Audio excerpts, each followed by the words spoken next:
adjuster leaves you in the lurch. Take a breath and call Avner Gatt, one of Southern California's largest public adjuster firms. Avner Gatt knows how to fight back when your insurance company makes you feel like a criminal, leaving you with no hope of getting into your home and getting it all back together. With decades of experience and a passion for helping people, Avner and his family take the call themselves. So whether you have a toilet overflow, a broken water line, a burst supply line, a broken fire sprinkler, whatever the water damage is, you call Avner Gatt today at 818-917-5256, or you go to avnergatt.com. It's 818-917-5256 or avnergatt.com.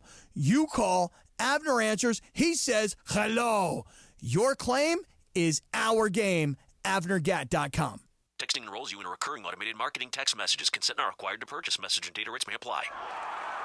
The team's looking good this season. I think so. Man, I miss playing football. Being young with unlimited energy to burn. Ever since I turned 40, I just can't find that fire I used to have. Think it could be lower testosterone? What do you mean? All guys lose their edge when they turn 40. The body has less testosterone. That's why I take Nugenix Total T. I've heard about Nugenix. That really works? Since I started taking Nugenix, I'm lifting like when we played for Coach Carter. I feel more energized at work. It's even spiced up things between me and the missus. Are they still giving out complimentary bottles for people to try? Yep, send a text. It's that easy. Text LIKE to 42424 right now for your complimentary bottle of Nugenix Total T. It's the #1 selling testosterone boosting brand at GNC and Walmart. Do it now and they'll also send you a bottle of Nugenix Thermo X, their newest, most powerful fat burner ever, absolutely free. Text LIKE to 42424. That's LIKE to 42424. These statements have not been evaluated by the FDA. This product is not intended to diagnose, treat, cure, or prevent any disease.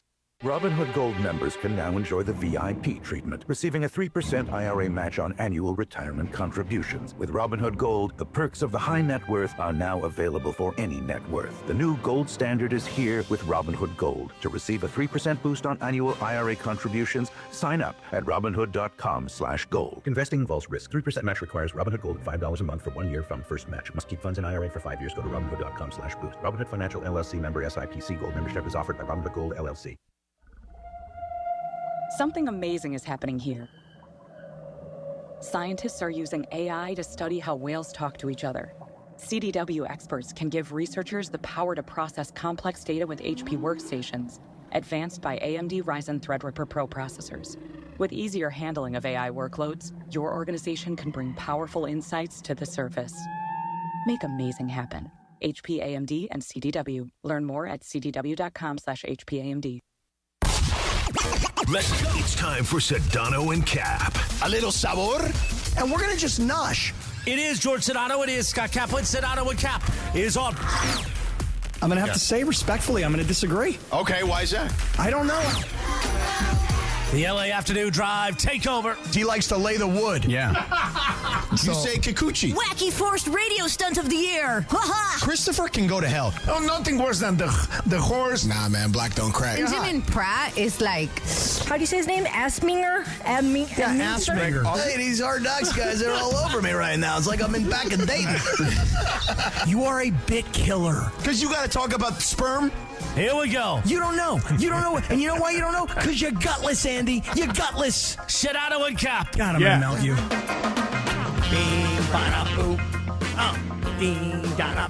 Yeah, come on, Marcus. There you go, Marcus. You're like gonna hang me out to dry? No, I want to give it off to you, man. Okay. I want you to do your thing. Yeah. Nice. Love it. I thought about you guys last night. I was. Do either of you watch Severance? I don't watch Severance. Oh, it's a fantastic show. But this was actually the song they used in the closing credits last night. Oh, really? Yeah. Where is this? Where is Severance on? Apple TV. Apple TV. Yeah, okay. That's the one maybe with the best show going right now. Yeah, that my wife wants to start watching that one. That's the one with the guy from Parks and Rec whose name escapes me at the moment. Adam Scott. Correct, Adam Scott. Yes. And you say Apple TV? Show. Apple TV. Not YouTube TV. Not YouTube. Because I'll be at the wrong TV. Correct. You know? What's it about? Cap, I don't think it's for you. I feel like it's too weird and it's very I just feel like you'd be like, nope, I don't get it. Okay, tell me. Give me the Well, wait a second. Seconds. I mean, you did think True Detective was a little too weird, so.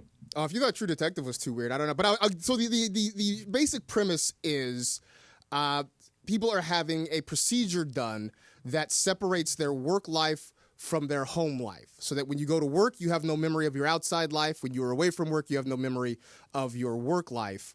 How do you remember to go to work?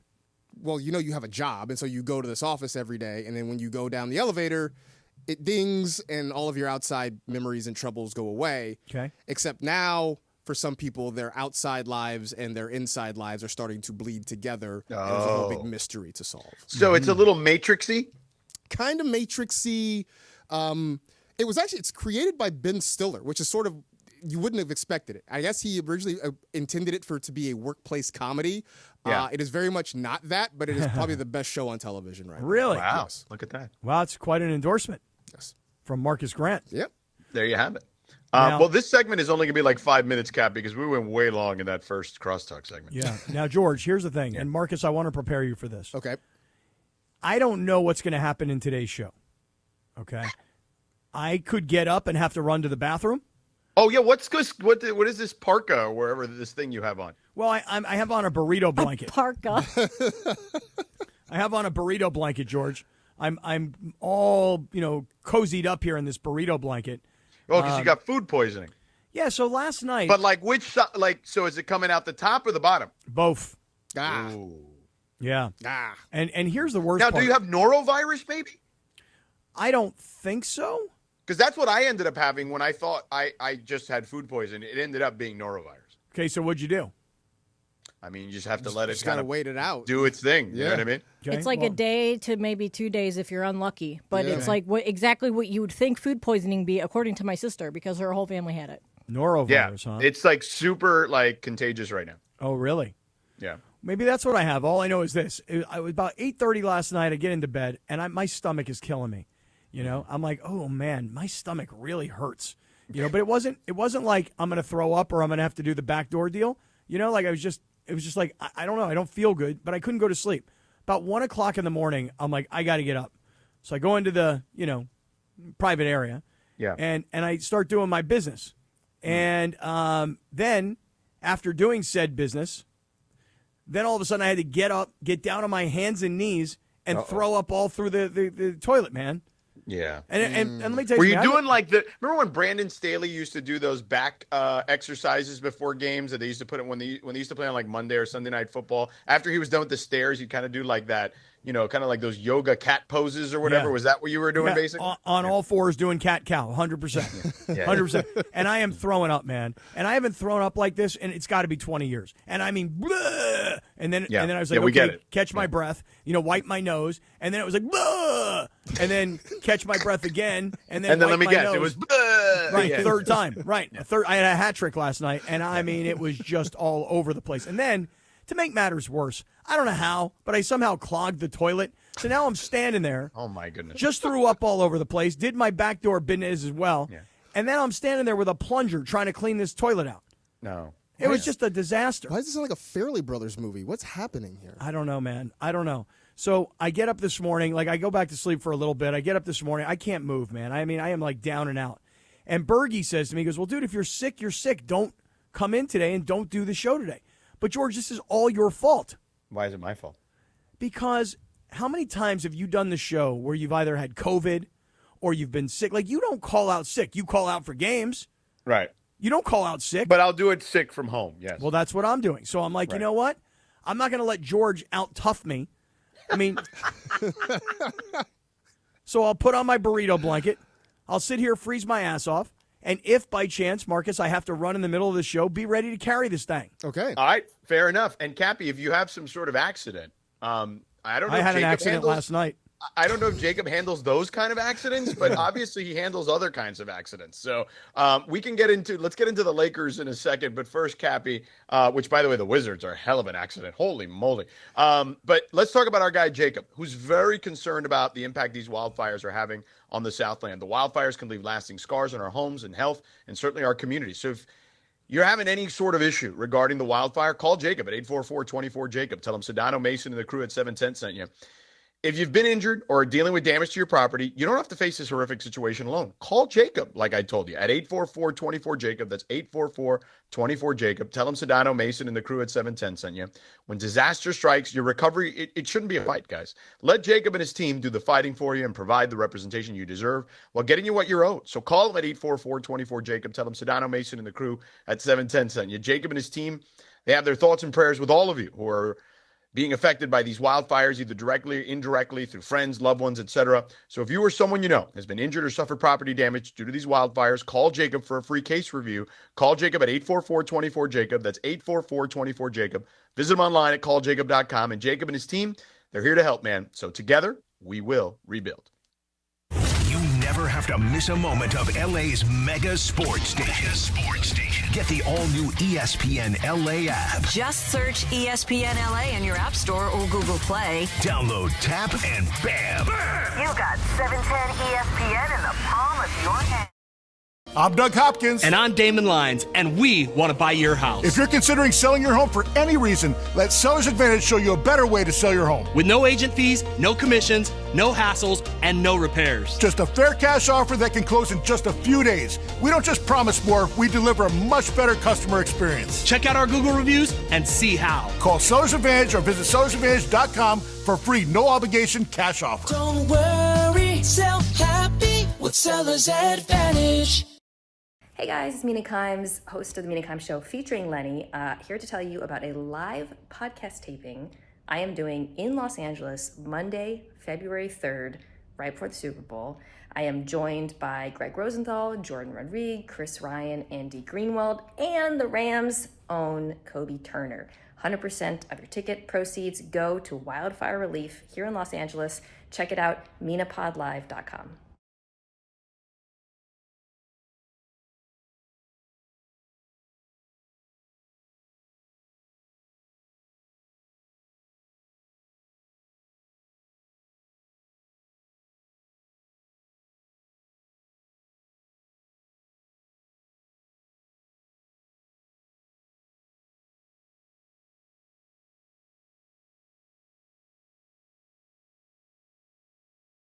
$390 as is. That's 888-390-2747 or visit sellersadvantage.com.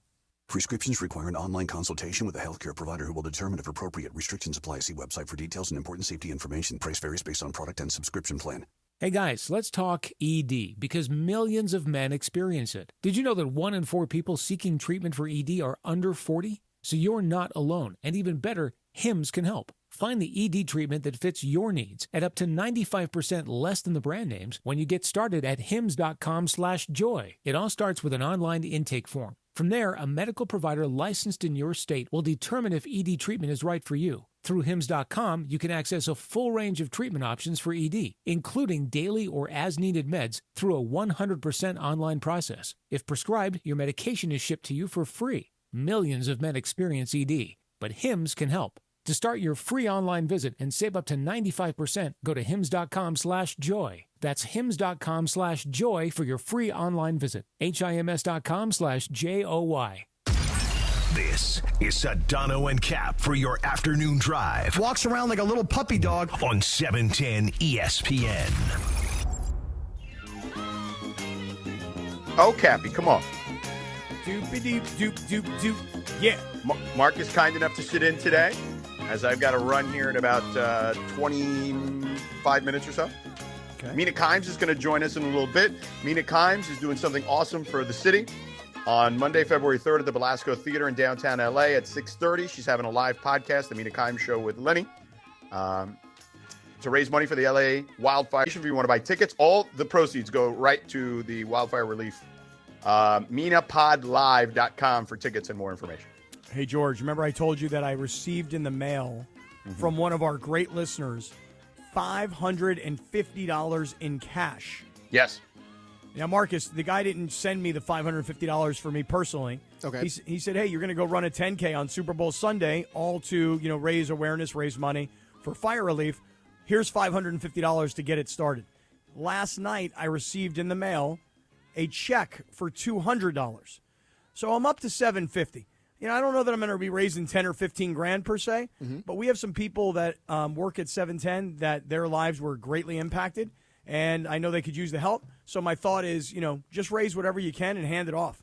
100%. No, absolutely. And I feel like, wherever you can donate, whether it's monetarily, whether it's through your time, your effort, whatever it is, this, I think, is no greater time than to demonstrate the power of community, right? Because these are our friends, our neighbors, our coworkers, a lot of whom are hurting right now and in a bad way. And so I think whatever you can donate, however you can donate, now is the time to go and do that. Yeah, no question about Mina's doing. I think it's great. Yeah. So we'll talk to Mina in a few minutes, about 10 minutes. So we got about 6-7 minutes here. Cappy, you seem perturbed about this Bronny situation. I get this. I gather that just based off this rundown I'm looking at. What's going on with you? I'm not perturbed. I think that Bronny last night, that's what you should be doing with him. You don't play him early in the first quarter. You play him late in the fourth quarter. Or in this case, you play him the entire fourth quarter. And as a matter of fact, if I'm LeBron and I want Bronny to get some playing time with the team, you know what I do? I go out, I play great, I score a lot, I make sure we have a massive lead that the other team can't come back from, and then I go over to JJ and I go, hey, put Bronny in. He's ready to go.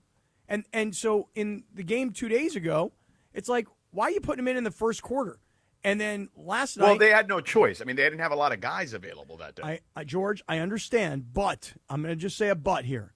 If you look at last night, right, and you look at Shake Milton last night, he played 28 minutes. He scored 21 points. Yeah. In the previous game in Philadelphia, he played like 6 minutes and didn't score at all. Yeah. So to me, if I were in his shoes, I'd be kind of pissed. But he actually handled it like such a pro. Right. Yeah, He's it was as the opposite. supportive as can be. Yeah. So, I'm not perturbed. I mean, listen, I just think this, that when they put Bronny in the game against Philadelphia, they put him in early because they assumed they were going to walk all over those guys.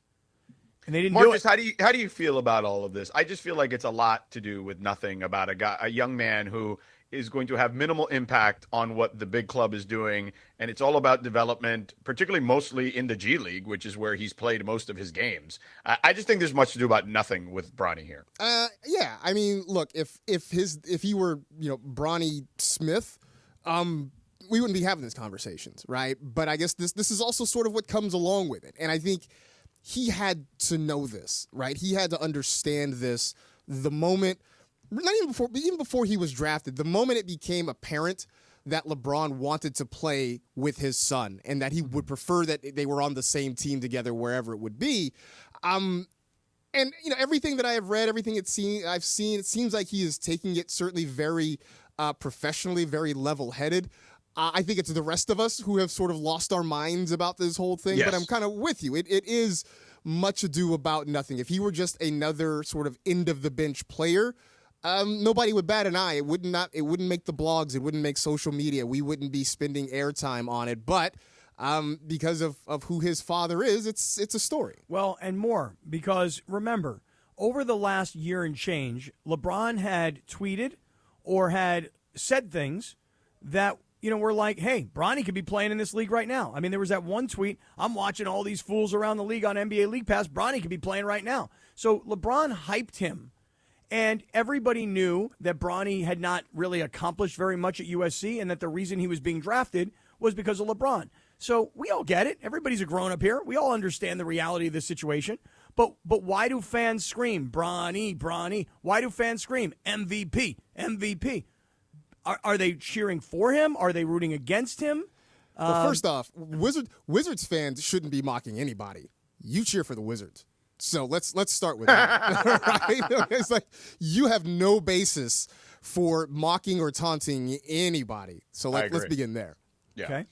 Real quick, Cappy, I want to tell people before we continue here. I'm getting ready to leave San Francisco tonight, home away from home. I'll be there soon enough. LAX changes arriving daily to reduce traffic, save travelers time, and transform the traveler experience. The LAX economy parking structure now open with thousands of smart parking spaces, as well as hundreds of EV charging stations, where my car is right now. Modernized terminals have biometric gates for faster boarding. Who doesn't want to get to their flight faster? And a new facility will soon have all major rental car brands under one roof when your friends and family come to visit. And when you're local, you won't even need a car to get to LAX, because in the future, the People Mover train will connect travelers to to LA Metro, so you can take the Metro to the Sentry Station. People Mover train will pick you up right to your terminal from there. For more information, check out their website, flylax.com. That's flylax.com. So, look, I just think that the Bronny situation, I don't care enough. I want to know what the hell the Lakers are going to do at the deadline, and to me, that's a much bigger mystery at the moment. Clearly, their two best players want that to happen, some reinforcements. It seems like their coach is aligned with that. That, to me, is what I think Rob Pelinka needs to do, is try to pull a rabbit out of a hat here. Well, the other part of that is that with Anthony Davis right now being out, and, we really don't have an idea of how long it's going to be.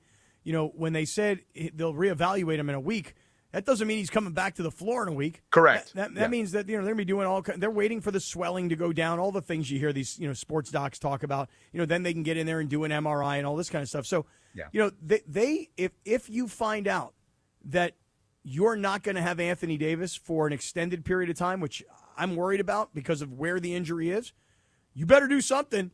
I mean, we've been saying get another big man so that Anthony Davis can play on the floor with another big man. You may need another big man just to replace Anthony Davis. Forget about the two of them playing together. Marcus, I mean, oblique injuries are very, very touchy, and they're all different, right? Like, you know what I mean? Like, I used the example the other day with the Orlando Magic, Paolo Banchero, who's their star young player. He had one that was 8 to 10. He was out 8 to 10 weeks. And meanwhile, Franz Wagner, who's their next best player, who's also excellent, he had one, and it was about half that time. So you really just don't know, depending on the type of strain or tear that he could have. You don't. But I think to Cappy's point, we have seen just a history of injuries with Anthony Davis. And I think that alone would make you as in the Laker front office want to get some sort of insurance policy. And I know, going through a lot of the chatter and reading some of the articles that the trade targets tend to center on some sort of big man, somebody that they can get to either take some of those minutes or, as Cappy mentioned, to play alongside Davis when he is healthy. But, this felt like a problem that was sort of in the, look, we've watched Anthony Davis for years, and every time he hits the floor, I think everybody kind of holds their breath, making sure he gets up again. And so now they are in that situation of not being sure when he's going to be available, and I think that is going to be imperative for Rob Pelinka to make a move just to make sure they have kind of that backup, in case of the worst case scenario. Well, let me throw something at you guys, though, that's the opposite perspective of that. You ready? Mm-hmm. Let's say, hypothetically, Anthony Davis was going to miss, I'm going to say 8 weeks, okay? Yeah. If you're the Lakers, do you go out and try and make a move to replace him? Or do you just throw up your hands and go? Listen, if he's going to miss 8 weeks, 2 months, which means all of a sudden you're talking about Anthony Davis won't be back till right before the playoffs, I think that's certainly a much tougher decision. But if it were me, I would actually then push the real button and say, okay, Utah, what do you really want for Walker Kessler? Do you want one of these picks? Because here's the thing about Walker Kessler, and I know nobody, I know the diehard basketball fans know, but he is an impressive defensive player. Like, he is an elite level defender as a big man. And, he's not like this huge offensive threat, but he does what big men do in 2025 really well, which is set hard screens, free up his guys, rolls to the basket. Like, he's got nice touch around the rim. I think that kind of stuff is the type of stuff that helped the Lakers win a championship. I'm not saying this is a championship level team, but if he's going to miss 2 months, that's the type of guy that will absolutely keep you afloat if you're the Lakers. Right. But what I'm getting at is if he is going to miss an extended period of time, then, might the Lakers say, well, guess what? Maybe they punt on it. Yeah, right, I would not. He can't replace Anthony Davis. Yeah, he's a big body. But as long as he's coming back, I'll take my chances. So, real quick, Cappy, don't take your chances on Valentine's Day. It's getting close, man. It's the age-old question. What do I get my significant other for Valentine's Day? Well, don't stress. We've got the answer. Send foolproof flowers from the Books Company. Wow your Valentines and get 25% off your entire purchase by using the promo code ESPN. Go to Books.com, BOUQS.com. Books makes it simple. Choose the Quickie Book. With one click of a button, you get their best-selling bouquet right on time for Valentine's Day. It's the Quickie that your significant other will brag about for weeks. Or you can pick from their collection of unique modern designs or go for their flower subscription, the #1 husband life hack, and be the hero every month. You really can't go wrong. Bouqs aren't just flowers, man. Cut fresh from the best flower farms in the world. They'll be blown away by how stunning they are. And Valentine's Day is February 14th, right after the big game. So don't fumble the flowers, man. Get your order in now. Go to Bouqs.com. Use our promo code ESPN for 25% off. That's BOUQS.com. Promo code ESPN. That's Bouqs, promo code ESPN. Mina. Hey guys, it's Mina Kimes, host of the Mina Kimes Show featuring Lenny, here to tell you about a live podcast taping I am doing in Los Angeles Monday, February 3rd, right before the Super Bowl. I am joined by Greg Rosenthal, Jordan Rodriguez, Chris Ryan, Andy Greenwald, and the Rams' own Kobe Turner. 100% of your ticket proceeds go to wildfire relief here in Los Angeles. Check it out, minapodlive.com.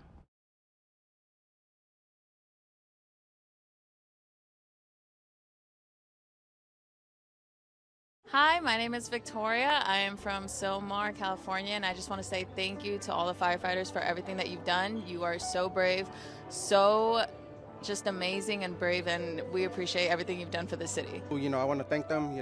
Without them, the fire wouldn't be the way it is right now.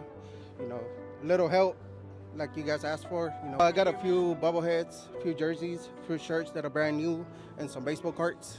Thank you so much for the first responders and for the firefighters that are helping the community and the people of California and especially Los Angeles. And thank you so much for your work and keep doing what you're doing. You guys are the real heroes. My name's Alfredo Famath and I'm from Silmar, right next to the Hearst fire.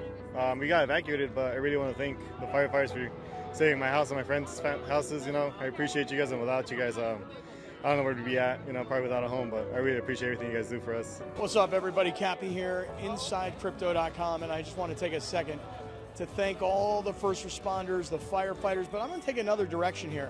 I was talking about it on the air. Our friends at Lazy Dog and LA Live have been feeding all these firefighters. I'm going to send a shout out to all the wait staff who are feeding the firefighters, who can then feel good, be nourished, go to sleep, and then get out there and fight those fires. So to everybody that's helping, appreciate all y'all. Hey, Henry Ramos here from El Monte. Hey, first responders, thank you for everything you guys are doing, and keep fighting on. And this is for Los Angeles. Thank you guys, and keep going. We love you, LA.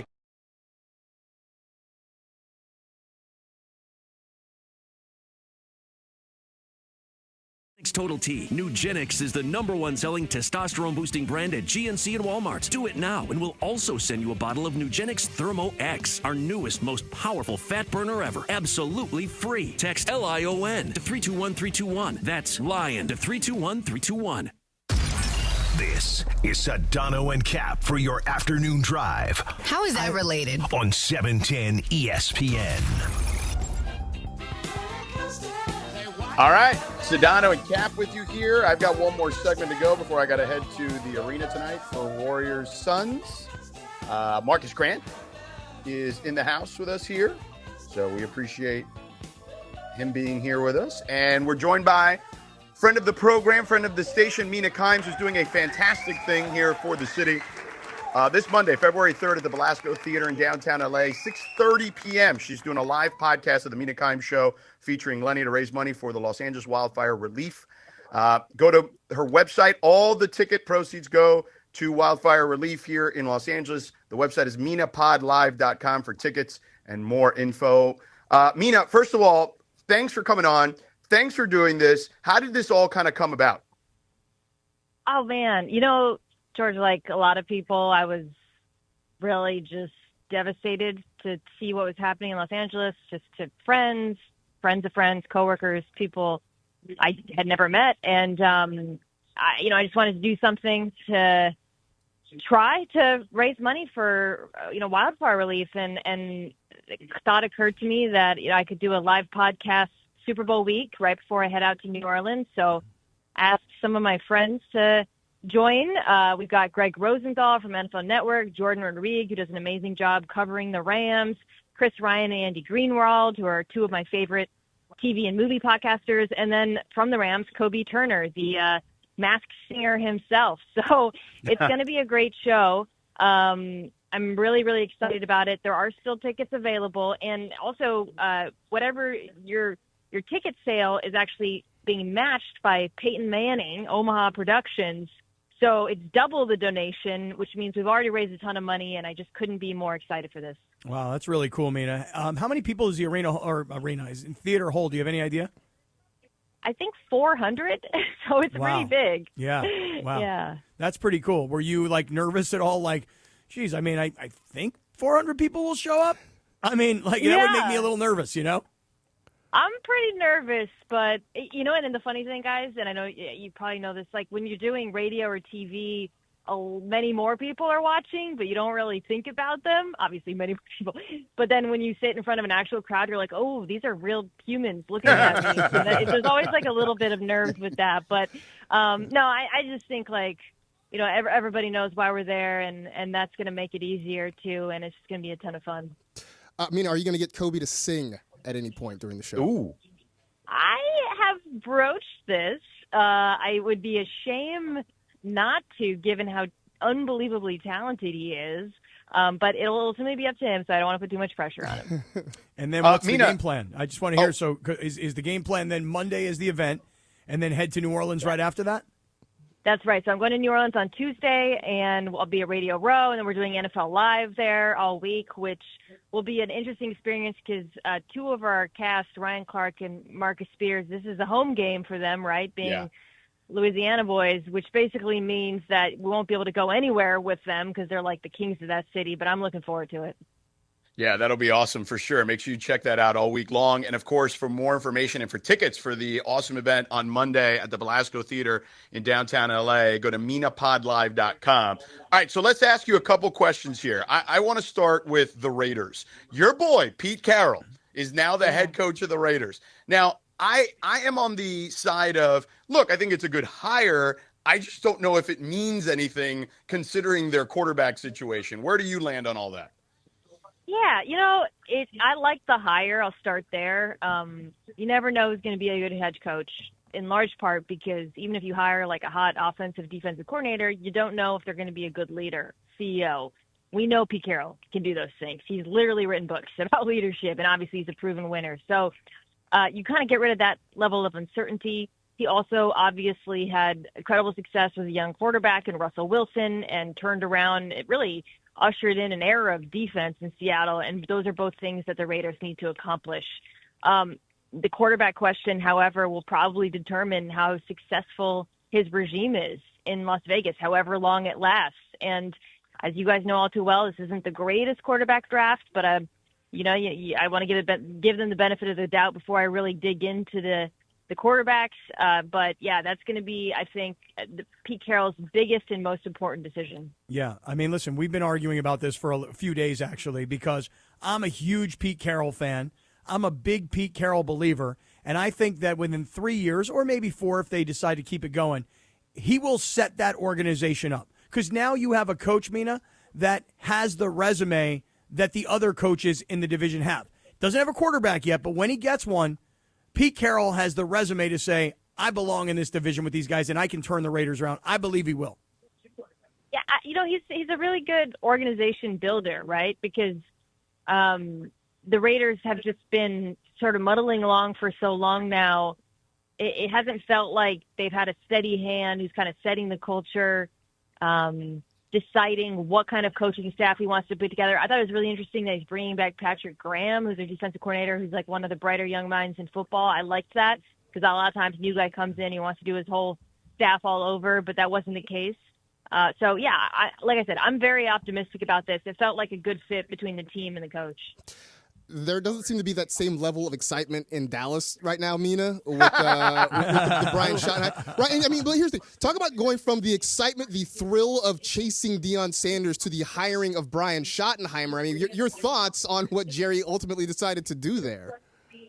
Yeah, that one was puzzling because I'll start here. I thought the Dallas job was pretty desirable in terms of state of the roster, the quarterback. Obviously, you know, there's some things that need to be fixed, but I thought they would have had their pick of names. And, I guess I'll say this about Brian Schottenheimer. I think a lot of the lack of enthusiasm comes from the fact that he's been around the league so long, called some offenses that maybe weren't the most exciting, and then he's been associated with this Dallas offense, right, the last couple of years. I will say a year ago was quite good, but obviously ran into a wall in the playoffs, and then this year felt kind of stale. he didn't call plays, and he hasn't called plays in a while. And in Seattle, before he was let go, that offense was quite explosive for a minute. You guys remember let Russ cook. So if I had to give some optimism to Cowboys fans, it would be that it's entirely possible that he's improved, grown as a play caller because he hasn't been given the opportunity in a minute. Yeah, but you know what Mina it is? Kimes. Wait, George, Sorry. excuse me. You know what it is? Mina, it's the fact that, like Marcus is saying, there's no like excitement around it. So here's what happened this past week. So when he got the job, I wanted to text Brian Schottenheimer. I guess that's a flex right there. And I realized that I had not sent him a text message since 2012. That was the last time that he was interviewing for a job, George. Right? George, you ready for this? Brian Schottenheimer was interviewing for the St. Louis Rams job in 2012. When I went to text him because the he other was their day- offensive coordinator, right? Yeah. So when I went to text him the other day, I'm like, oh my God, I haven't texted this guy since 2012. That's how long it's been since anybody's given him even an ounce of consideration. That's why there's nobody excited about that, you know? Yeah, he's definitely been around for a while, and it was pretty funny when Jerry Jones basically said so. He was like, he's been a lifelong assistant. He's got a lot of baggage. And everybody was like, all right, dude, you're supposed to be gassing him up. What is this? It was a little odd. It made no sense. Let me ask you this. How much longer do you think Matthew Stafford has? I mean, he played at a pretty high level, although some of the numbers have dropped. So what do you think of Matthew Stafford's future? I mean, I think he's got at least a year. With him, injuries play a role, I think, and will play a role in terms of whether or not he decides to call it at some point. But by all indication, he plans on coming back next year. And it would be shocking to me if it was anywhere but the Rams. I think as he showed you on those final two drives in the playoffs, he could still play at a level of anyone, equal to anyone, any quarterback. I think pass protection is more important now for him than it's ever been. So, the Rams' decision to keep investing in the offensive line matters a lot. Hey, Mina, just going back to the live podcast now on Monday night, do you just show up and sit down and do the podcast, or is it like, hey, this is a big production and there's all kinds of props on the stage? And if that's the case, how does all that come together? So it's a little bit of both. It is I wouldn't say it's like a high cost or fancy production, have a few props, a few visual aids, but for the most part, it's just people sitting in front of a crowd talking and taking questions too.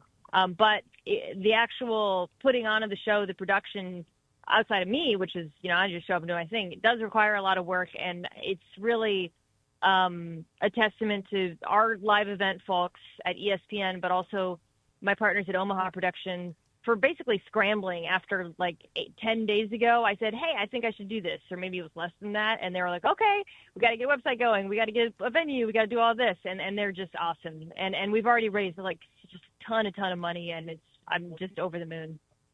All right. Is Lenny going to be there or what? Lenny can't handle crowds like that.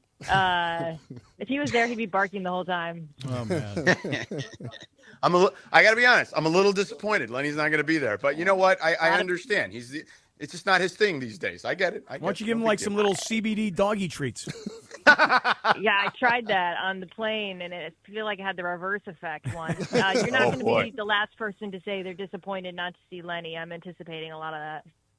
Yeah. All right. So this coming Monday, February 3rd, Belasco Theater, downtown LA. Go to the website, minapodlive.com. The tickets, you can get them there. The proceeds will go to the LA wildfire relief efforts.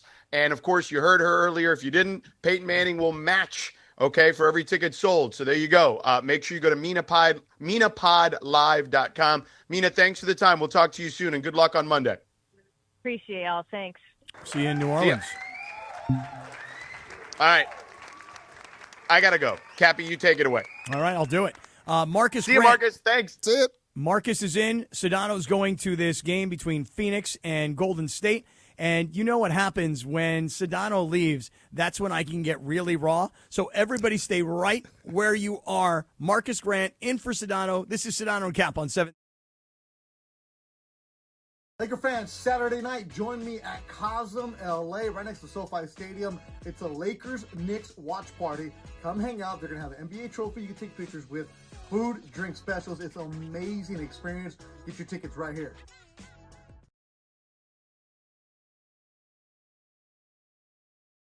Hi, my name is Victoria. I am from Silmar, California, and I just want to say thank you to all the firefighters for everything that you've done. You are so brave, so just amazing and brave, and we appreciate everything you've done for the city. You know, I want to thank them. You know, without them, the fire wouldn't be the way it is right now.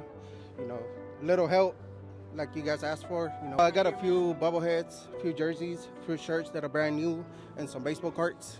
Thank you so much for the first responders and for the firefighters that are helping the community and the people of California and especially Los Angeles. And thank you so much for your work and keep doing what you're doing. You guys are the real heroes. My name's Alfredo Famath, and I'm from Silmar, right next to the Hearst fire.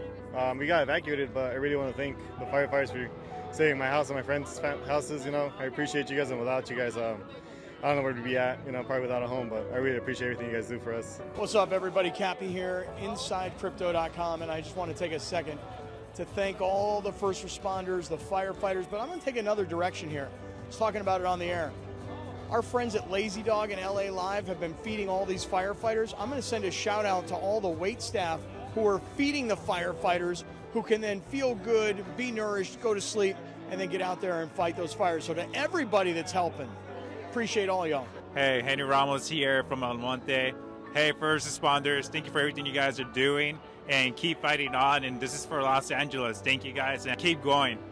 We love you, LA.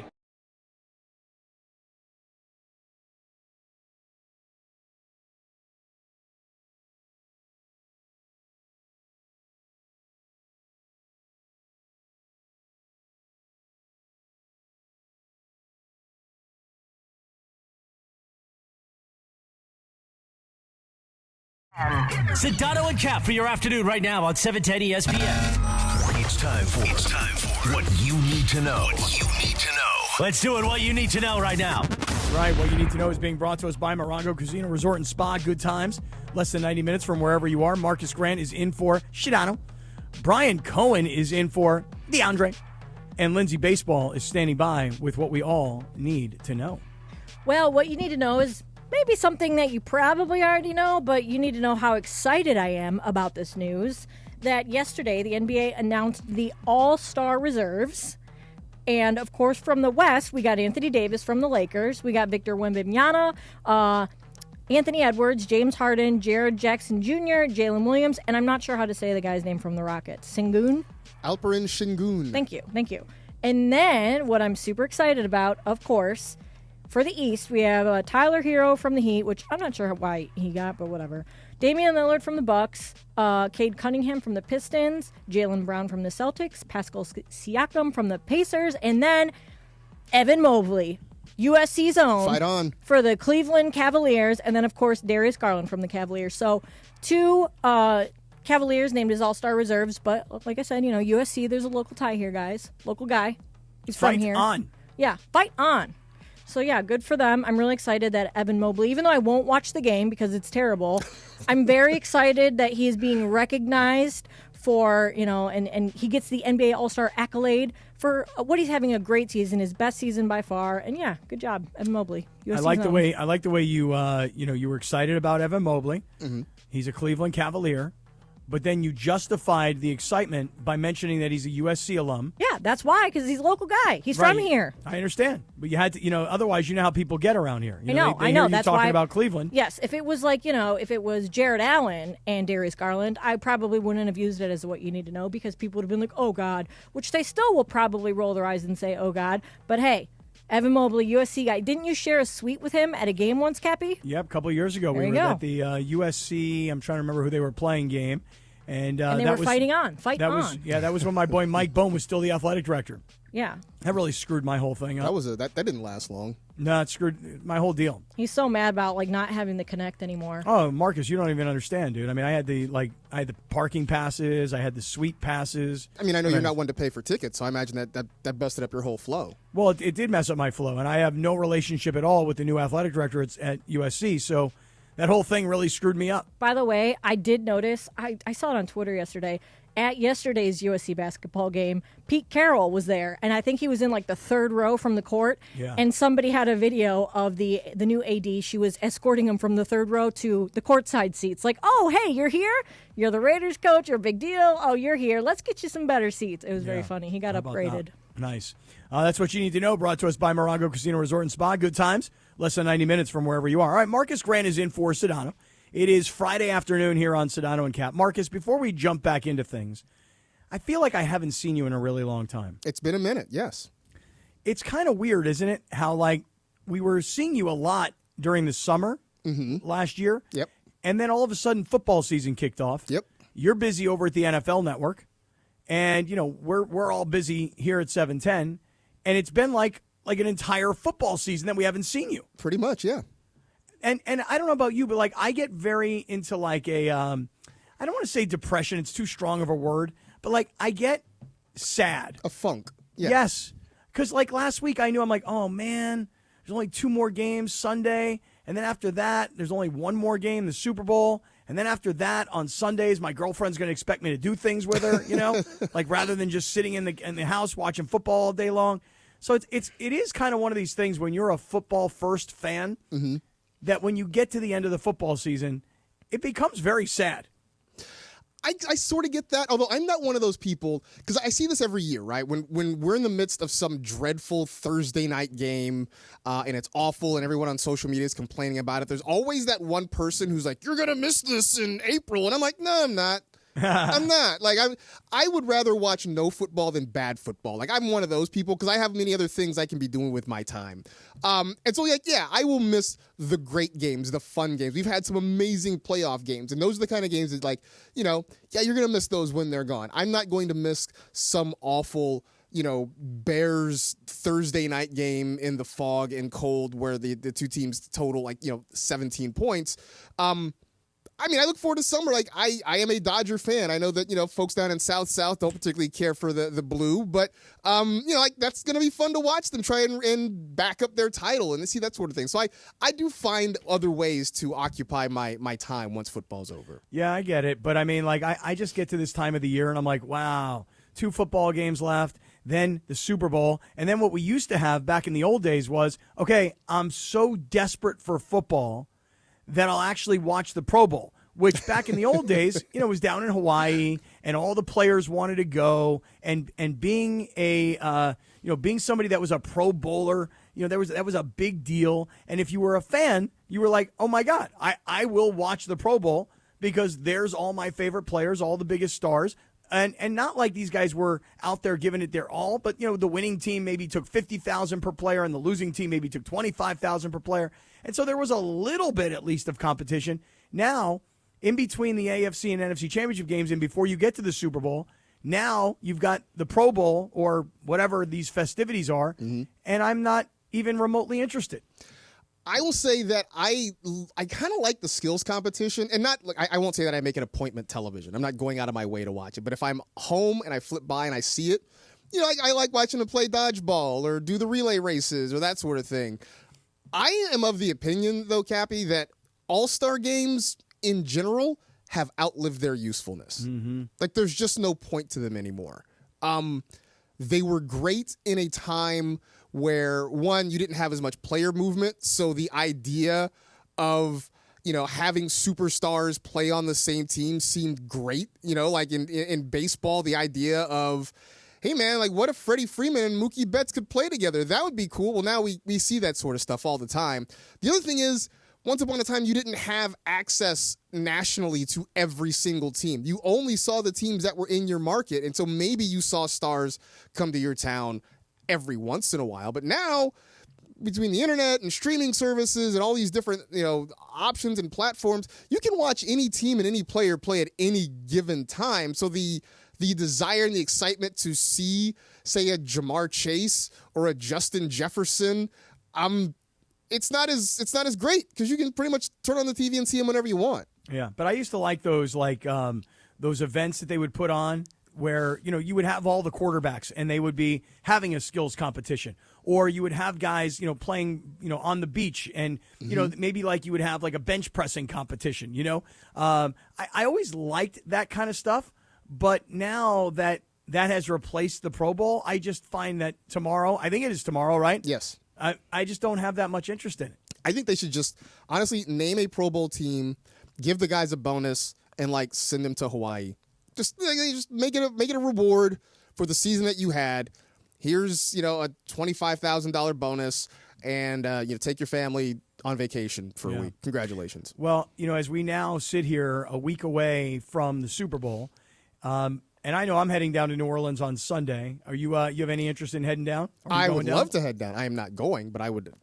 Anytime I could go hang out in New Orleans for a few days, that's a good time. Come on, NFL Network. Send Marcus Grant to New Orleans. Please. What's the problem? Sure. Would love it. But, as of today, as we sit here today, Friday, and the Super Bowl is next Sunday, is there a storyline even happening yet? Other than America is tired of the Chiefs? I think that's kind of the number one storyline right now is that America's sick of the Chiefs winning. America doesn't necessarily love the Eagles, but they're not the Chiefs, so I think a lot of people are rooting for them by default. Yep. And I said this on Monday, hey, listen, I'm going to take the Eagles to win. I will reserve the right to change my mind between now and the actual Super Bowl, but I think Philadelphia, when you look back at the Super Bowl 2 years ago, which was a very close, high-scoring game, the difference now is Philadelphia has this running game with Saquon Barkley. And as good as Kansas City's defense has been, especially the last couple of years, it was like a 3-point game 2 years ago. So Philadelphia was right there. So now you've got Barkley, and we've seen what he's done here in the postseason. The guy's putting up 200-plus yards rushing every week.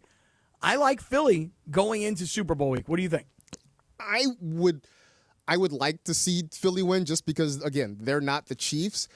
I just think Kansas City has become so adept at figuring out what they don't do well. It's almost like because they know they're so good, they spend the first 6 to 8 weeks of the season basically just ramping up. And then they spend the next few weeks sort of self-scouting.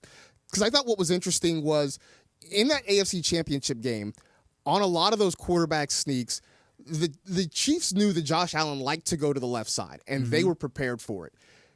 What was interesting was that afterwards, a lot of the Bills said the Chiefs were doing things we have never seen on film.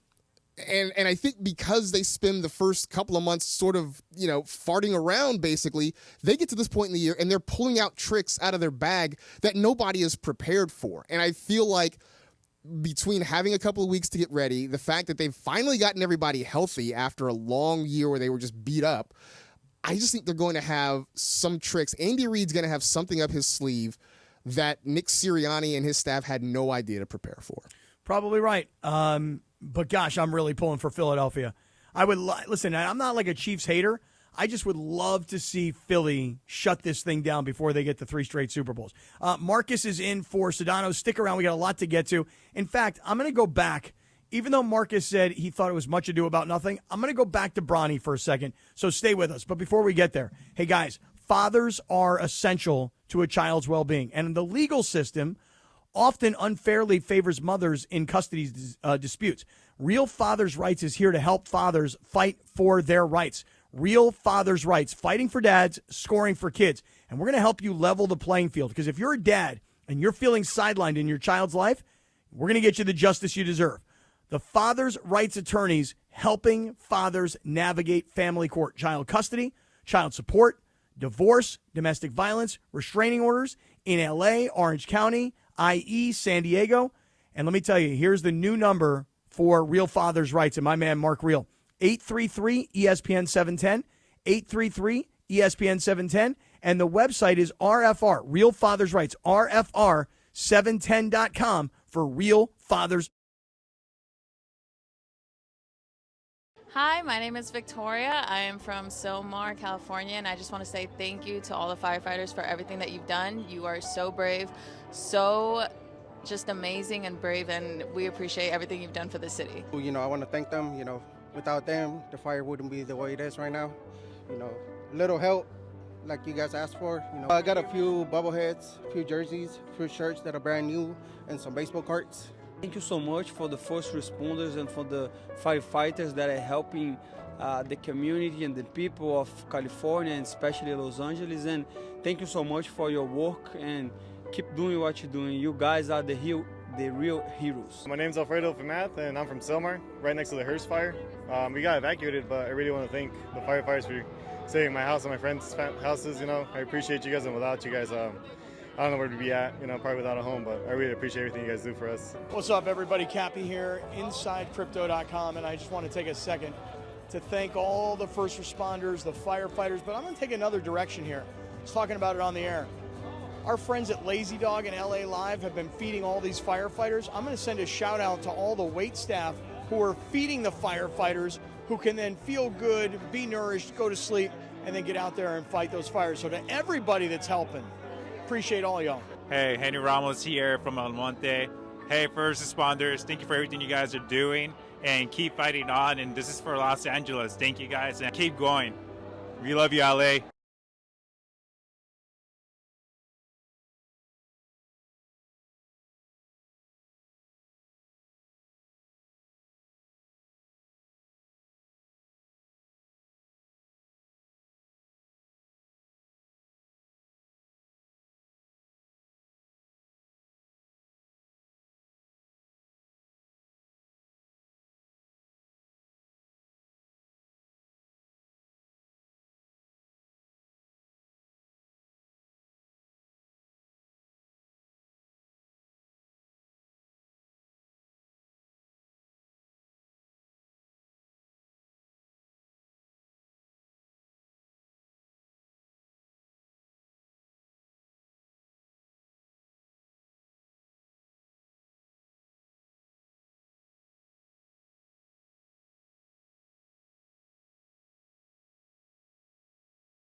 With the devastating fires that have struck Southern California, there are options for you if you're dealing with food insecurity. It is the LA Regional Food Bank. You can go to lafoodbank.org/fire. We are also looking for collections from you. All kinds of stuff needed for people that are dealing with the fire right now. Please join us in helping our friends and neighbors who are dealing with this tragedy.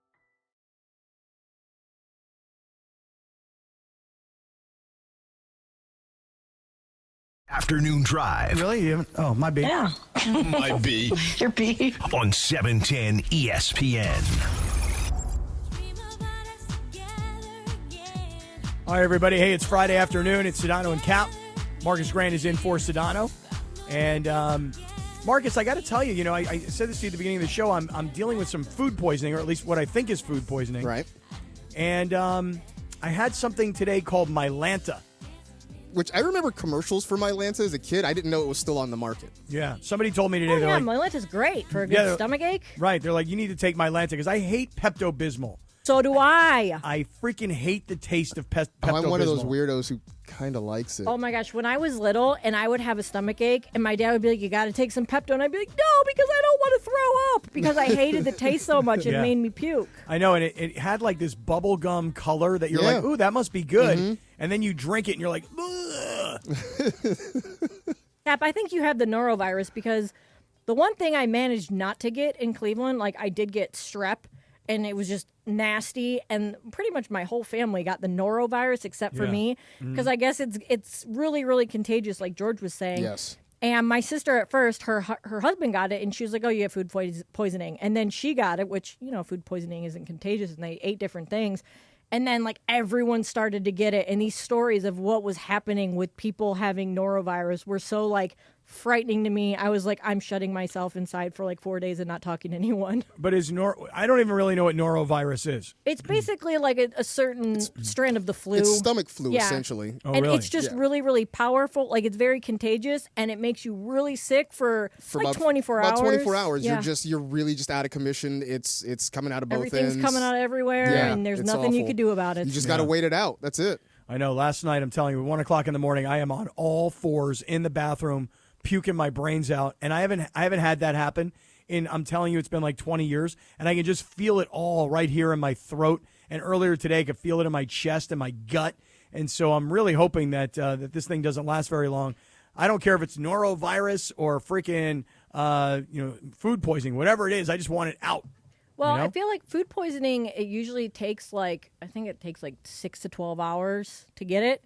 And you're saying that you just started getting it last night, shortly after you ate, right? Yeah. And I think it's probably It's what probably it is. norovirus. Yeah. Well, hopefully it is. Man. Either way, feeling better. Either way, it just seems like you just got to ride it out, man. Yeah, I know I do.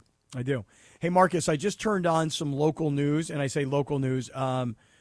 I turned on the news because people were putting in our live YouTube chat that there was a little plane crash in Philadelphia. Okay. And I guess, like, right now, my heightened sense of sensitivity about what happened earlier this week in Washington, D.C., I mean, I don't know about you, man, but sometimes I get onto one of these things where, like, I start watching some news, especially, like, when it's not good news, and then I just can't get out of it.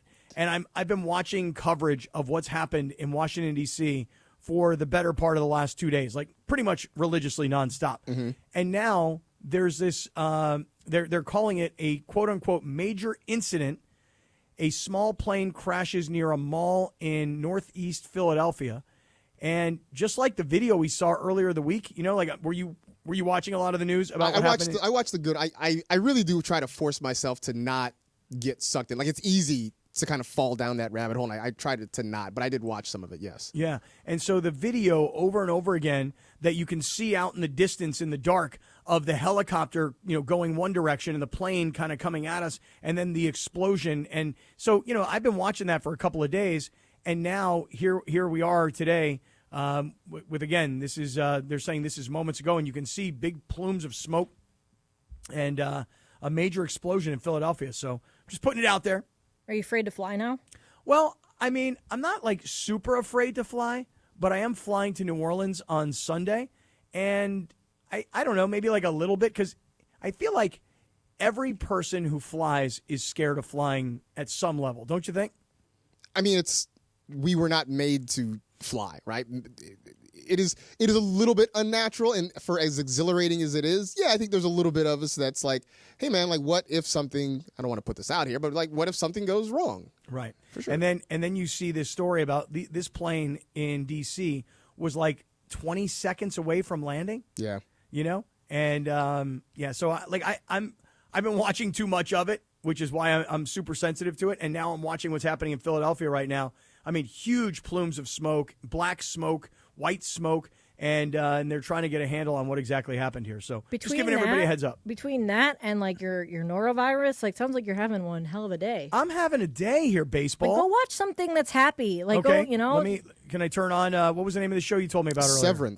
Severance. I don't think you'd like it, Cap. Okay. Because I think you should try it.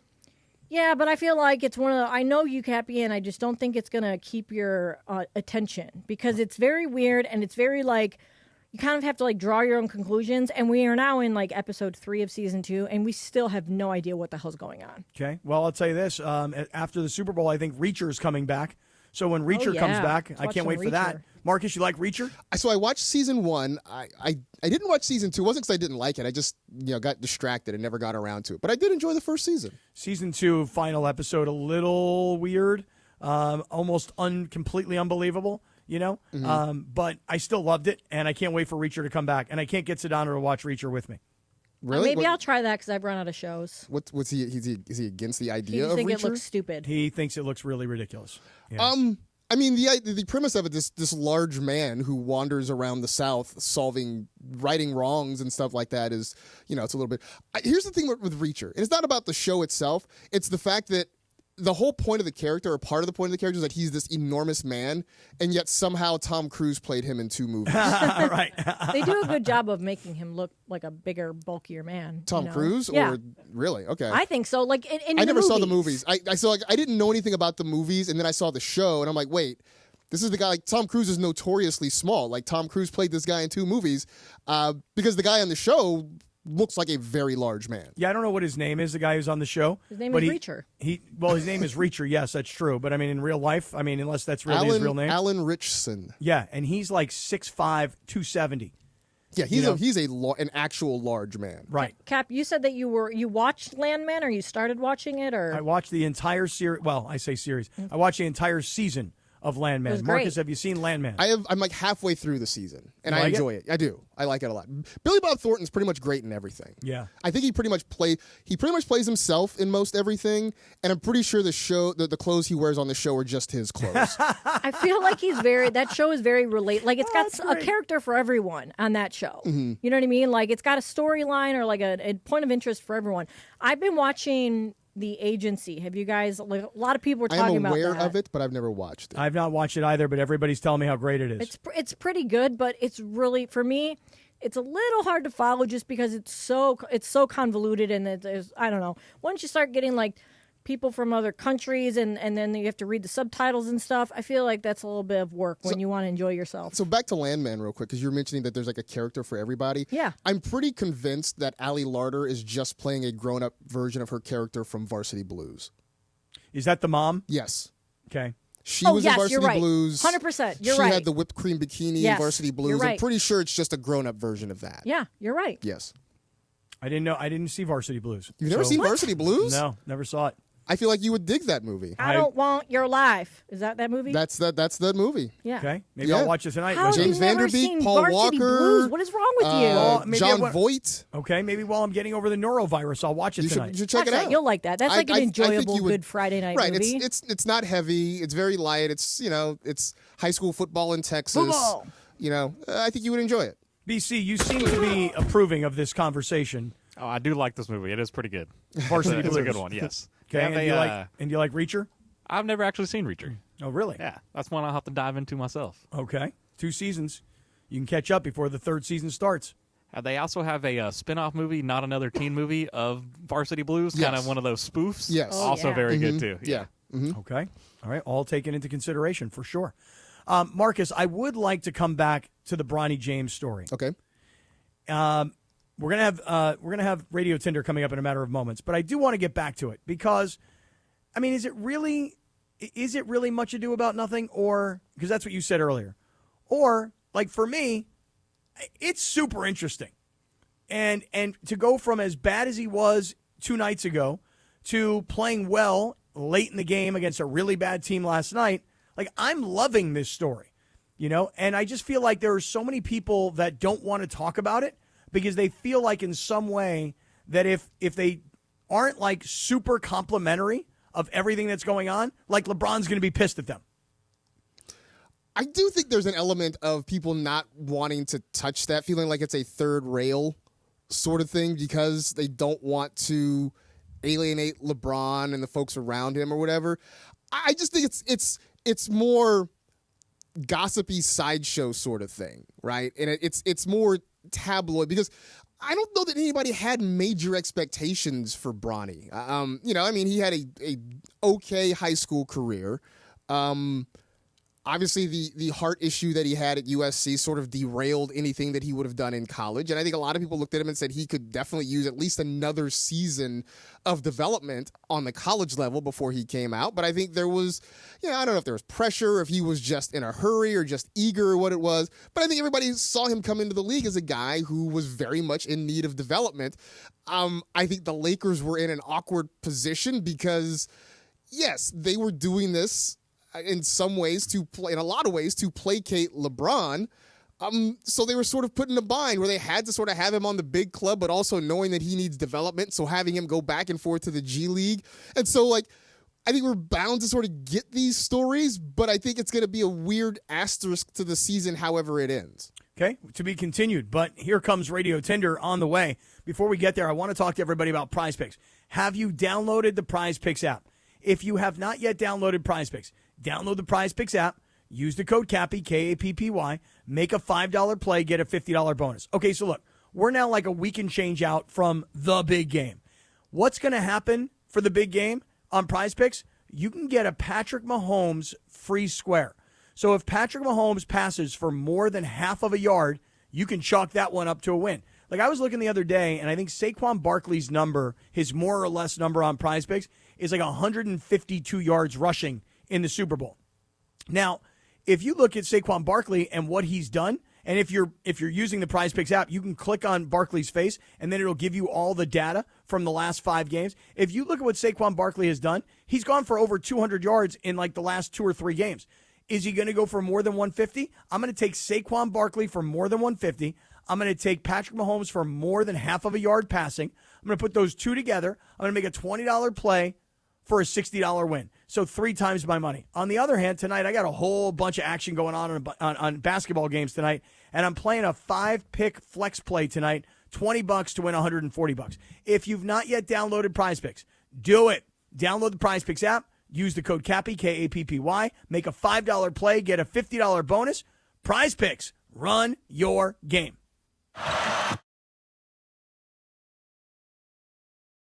Hey guys, it's Mina Kimes, host of the Mina Kimes Show featuring Lenny, here to tell you about a live podcast taping I am doing in Los Angeles Monday, February 3rd, right before the Super Bowl.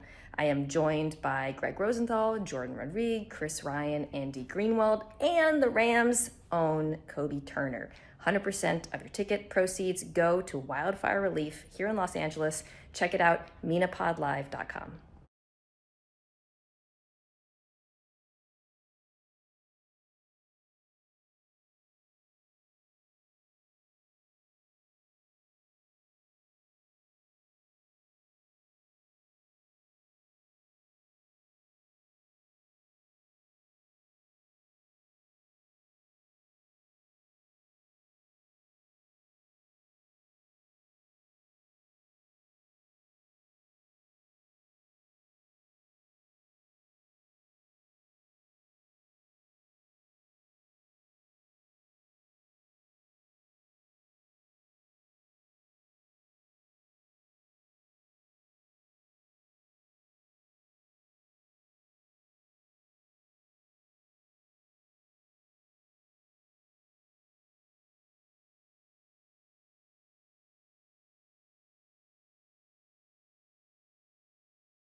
Hi, my name is Victoria. I am from Silmar, California, and I just want to say thank you to all the firefighters for everything that you've done. You are so brave, so just amazing and brave, and we appreciate everything you've done for the city. You know, I want to thank them. You know, without them, the fire wouldn't be the way it is right now. You know, little help like you guys asked for. You know, I got a few bobbleheads, a few jerseys, a few shirts that are brand new, and some baseball cards. Thank you so much for the first responders and for the firefighters that are helping the community and the people of California and especially Los Angeles. And thank you so much for your work and keep doing what you're doing. You guys are the real heroes. My name's Alfredo Famath, and I'm from Silmar, right next to the Hearst fire. We got evacuated, but I really want to thank the firefighters for saving my house and my friends' houses. You know, I appreciate you guys, and without you guys, I don't know where to be at, you know, probably without a home, but I really appreciate everything you guys do for us. What's up, everybody? Cappy here, InsideCrypto.com, and I just want to take a second to thank all the first responders, the firefighters, but I'm going to take another direction here. I was talking about it on the air. Our friends at Lazy Dog and LA Live have been feeding all these firefighters. I'm going to send a shout out to all the wait staff who are feeding the firefighters, who can then feel good, be nourished, go to sleep, and then get out there and fight those fires. So to everybody that's helping, appreciate all y'all. Hey, Henry Ramos here from El Monte. Hey, first responders, thank you for everything you guys are doing, and keep fighting on. And this is for Los Angeles. Thank you guys, and keep going. We love you, LA.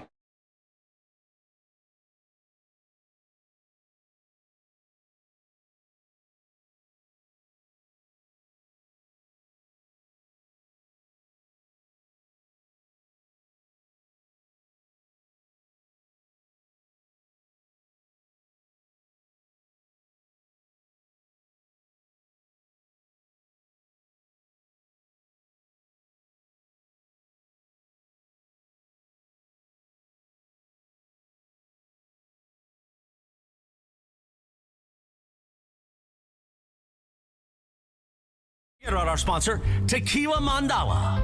Always swipe right on Tequila Mandala. Take it away, producer Lindsay.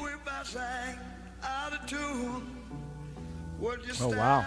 Well, Joe Cocker action, huh? This is one of the best theme songs ever for a TV show. Don't you think? It's pretty good. It's also, it's one of the, not one of the few, but it is one of the covers that's better than the original. Oh, yeah.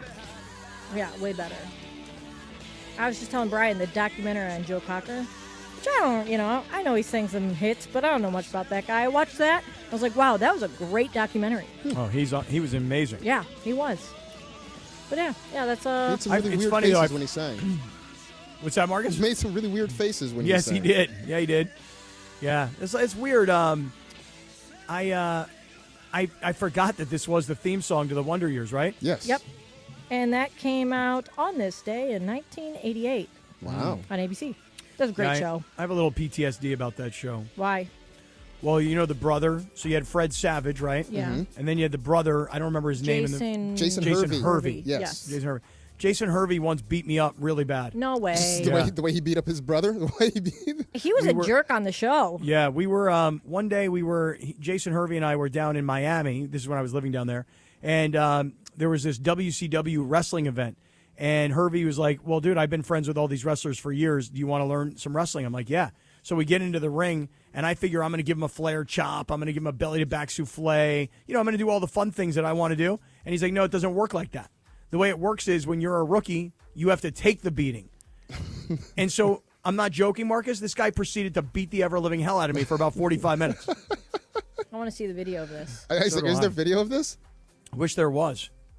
I mean, I'm probably glad there isn't because, I mean, getting beaten up by Jason Hervey is not exactly something to be proud of. I don't know. You got beat up by Wayne Arnold. Like, it just, it's... Yeah, Wayne. Wayne. Yeah. Wayne. He was annoying. All right, so yeah, Wonder Years, great TV show. Not great memories for Cap. So Radio Tinder time.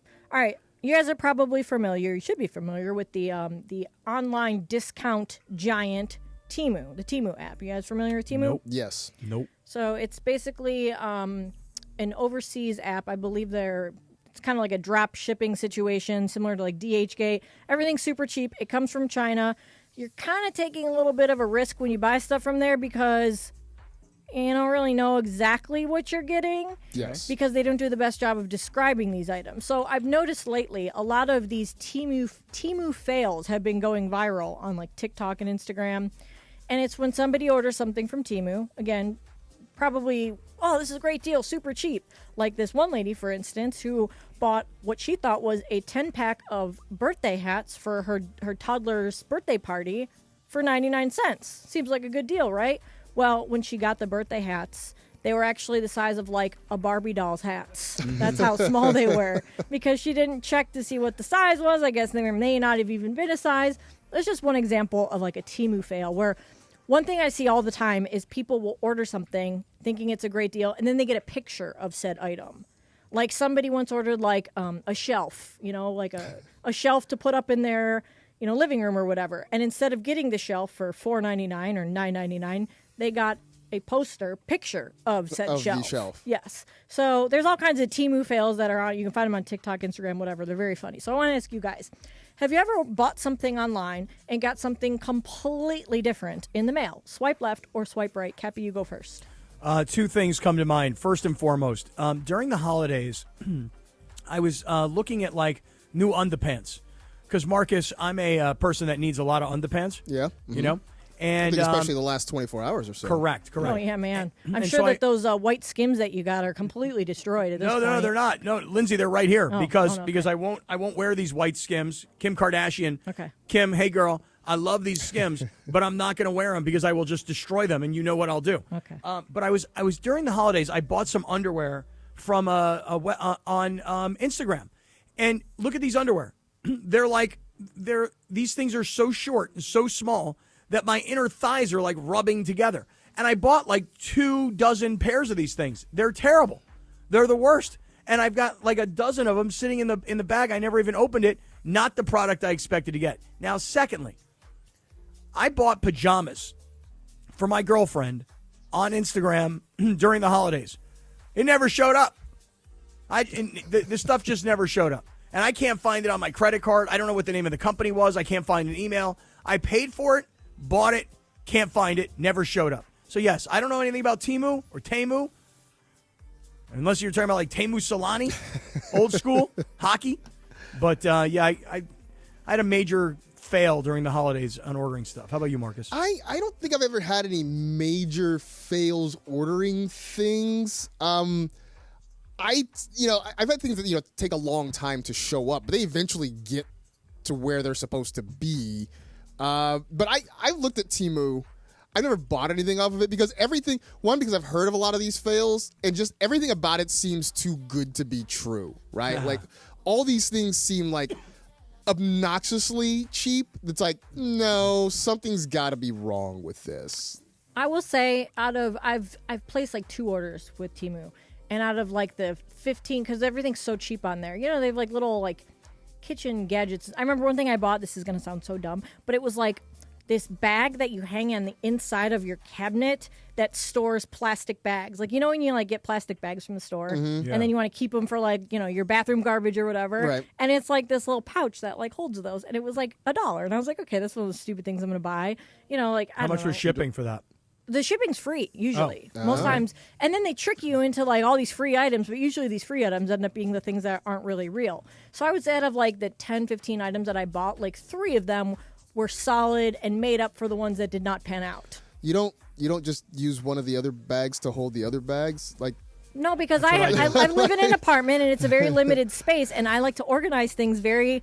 I'm a very organized person. So underneath my sink, I have like my cleaning products. There's little shelves that you pull out, stuff like that. So I just needed a spot where I could put it where it's like more inconspicuous instead of just a big old bag of bags, It was one of the things you just pull them out from the bottom, just like a little bag dispenser, Yeah, and I it doesn't take up a lot of space. They all squish together. okay, I just take one of the bags and I stuff the other bags. Well, you're a in it. man. I got a lot of bags Do that too. filled You're with a bags. man. Yeah. See? Exactly. You guys Right. aren't saving space like I am. Got plastic bags with plastic bags. Got paper bags with paper bags. Right, exactly. Brian, I know that you said that your wife sometimes orders things from Temu. Do you think that, like, can you think of anything that she ever got that did not pan out? Yeah, she frequently orders from Temu. She likes to get the deals. Yeah, Who doesn't love a great deal? try to get a blanket, and the blanket came the size of a piece of paper, like a 9 piece of paper. So Exactly. It was like a toy blanket per se for like a baby doll or something like that. Exactly. Nowhere on the thing did it say anywhere resemble that at all. It just said blanket,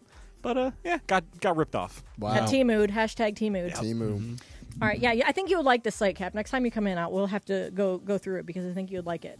All right, so next one here. So Olympic sprinter Gabby Thomas talked about recently on a podcast how she's being stalked by autograph seekers that she says are tracking her movements at airports. She said there's a group of guys that like always show up to like these public things that she does, and more recently they've shown up at like her incoming or outgoing flights and just like hounding her for autographs in public because and when you're going to the airport, you don't really have like your security team, you don't have the protection, whatever. So obviously that would be a good place if you happen to spot someone. But she says that these people are invading her space. She's like, I don't know what the hell's going on with these people, but they won't leave. They keep showing up, especially at the airport. And I want to ask you guys, do you think that like the airport is an appropriate place to ask a famous person for an autograph? Swipe left or swipe right? Marcus, you go first.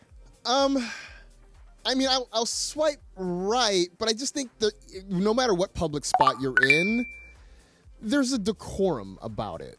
Like I think you've got to be sort of judicious, and I think you sort of have to gauge the moment, read the room a little bit, right? Like, if the person seems to not be doing anything or whatever, then I think it's okay to maybe go up and approach them. If they are, if it looks like they're occupied or they just look like they don't care to be bothered, I think you leave them alone. And I think that applies at the airport. It applies at, I don't know, the mall, wherever you are.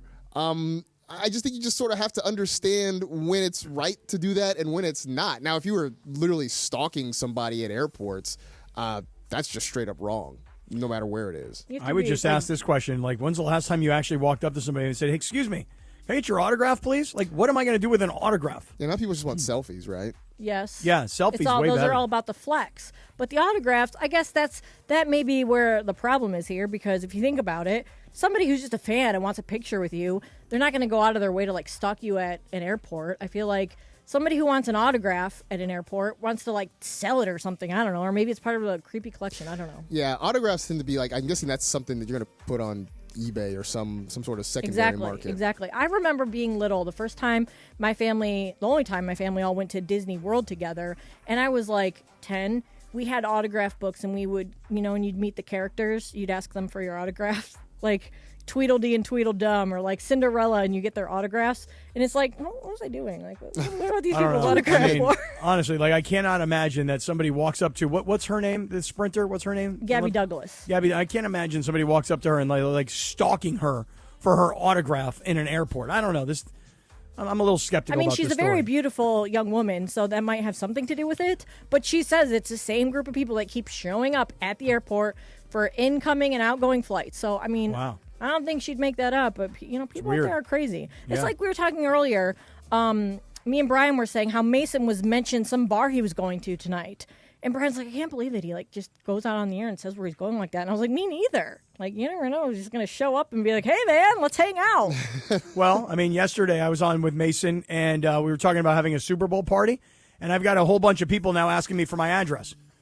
They all want to come to the Super Bowl Are you party. inviting listeners of the show? I really wasn't, but Mason was like... Because you're not, because we're all going to go, so you're not, right? Well, Mason was like, dude, we're having a party at Cappy's house. And he's talking to Juan, and he's like, hey, we're going to go down and visit your mom, and then we're going to go to Cappy's house. And then he sends me a message, and he goes, hey, is this just an on-air bit, or are we really doing this? I'm like, you want to do it? Let's do it.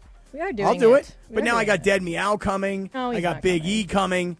I got Raider Rubin coming. I got all these guys. Well, you don't have to give them all your address, Cap. I understand that. You can. DeAndre is going to be, he's going to be the bouncer at the door, so they're going to have to get past him. Yeah. I gave him all my address. I said, it's 555 Fifth Avenue. Cap, I can't believe you just said that. Dump that. Yeah. That's it. 555 Fifth Avenue. All right, that's it for Radio Tinder. There you go. Hey, let me talk to everybody here about my friend Avner Gatt. If you've had an incident like water damage, a broken pipe, toilet overflow, you open a claim with your homeowner's insurance company, and then you find out that the insurance adjuster is trying to pay you such a small amount of money that you will not be able to repair the damage. This is when you call Avner Gatt. Now, I've been talking about this for a really long time. Avner Gatt is a public insurance adjuster, but he works for you. He's on your side. He's there to make sure that you get the best outcome, not the insurance company. How's he going to do it? Well, he's got 20-plus years of experience. He's got an entire team of people behind him, and those people used to work at law firms. They used to work at insurance companies, so they have the relationships with the insurance companies that you and me, we just don't have. These insurance companies, they're going to want to not give you the money. They're going to want to not give you, money to go live somewhere else while the things are being fixed. They may not want to give you enough to fix what has happened. So Avner Gatt negotiates on your behalf to make sure you get the best deal, not the insurance company. So call him if you need him. And when you need him, he's ready to go. 818-917-5256. 818-917-5256. You can visit him at Avner, AVNERGAT, AvnerGatt.com. You call. He'll take the call directly. You'll know it's him. He'll say, hello. I'm telling you right now, you're going to need Avner Gatt. So put down that phone number, 818-917-5256 for Avner Gatt. Hey guys, it's Mina Kimes, host of the Mina Kimes Show featuring Lenny, here to tell you about a live podcast taping I am doing in Los Angeles Monday, February 3rd, right before the Super Bowl. I am joined by Greg Rosenthal, Jordan Rodriguez, Chris Ryan, Andy Greenwald, and the Rams' own Kobe Turner. 100% of your ticket proceeds go to wildfire relief here in Los Angeles. Check it out, minapodlive.com.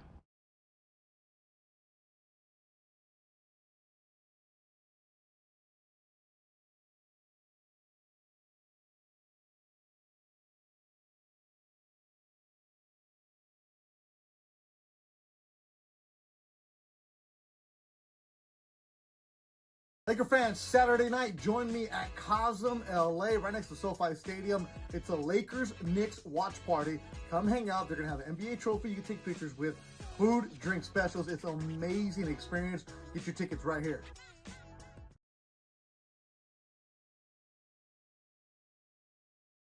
travelers' time and transform the travel experience. The LAX Economy parking structure is now open with thousands of smart parking spaces, as well as hundreds of EV charging stations. Modernized terminals have biometric gates for faster boarding, and in the future, the People Mover train will connect travelers to LA Metro. For more information, go to their website, flylax.com/transforminglax. That's flylax.com/transforminglax.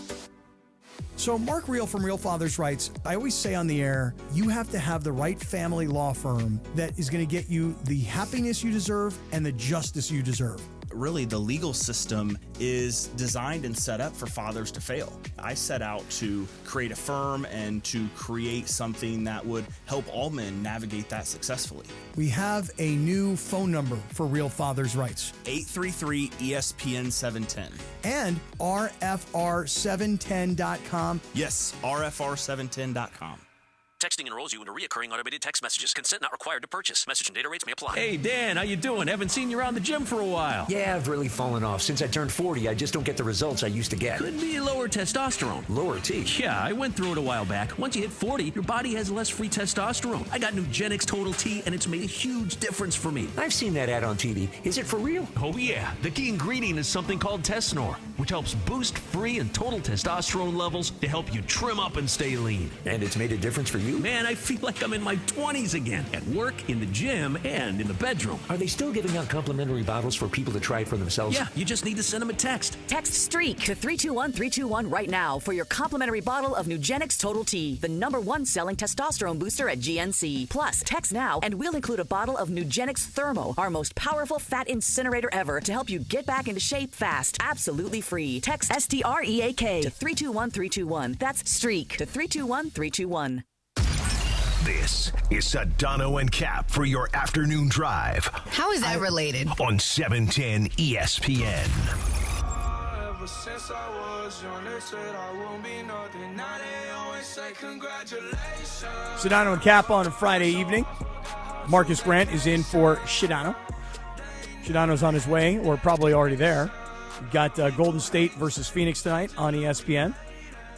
And then Sedano, Marcus, they're really starting to use him a lot now. Good for him. Yeah, he's doing radio play-by-play for ESPN. He's doing sidelines for ESPN TV, and they're about to give him television play-by-play. Wow. For the NBA. Stepping up. Yeah, big time. Big time. Speaking of, television play-by-play, let me ask you a quick question. Mm-hmm.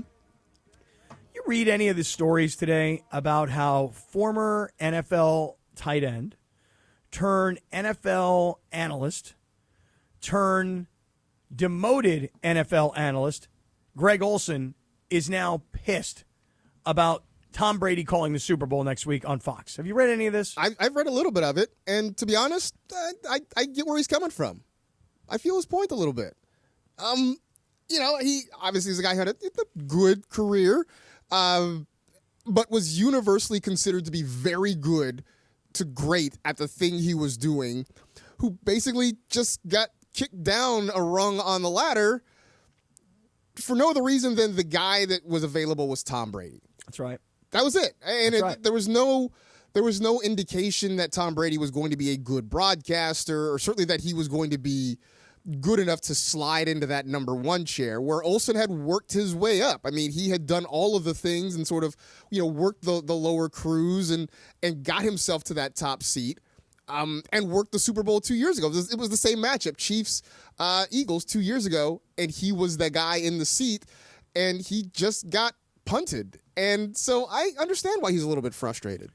I mean, I'll say this. I understand his frustration, but come on. I mean, Greg, dude, you're Greg Olsen. You had a really nice career in the NFL as a tight end for the Carolina Panthers, okay?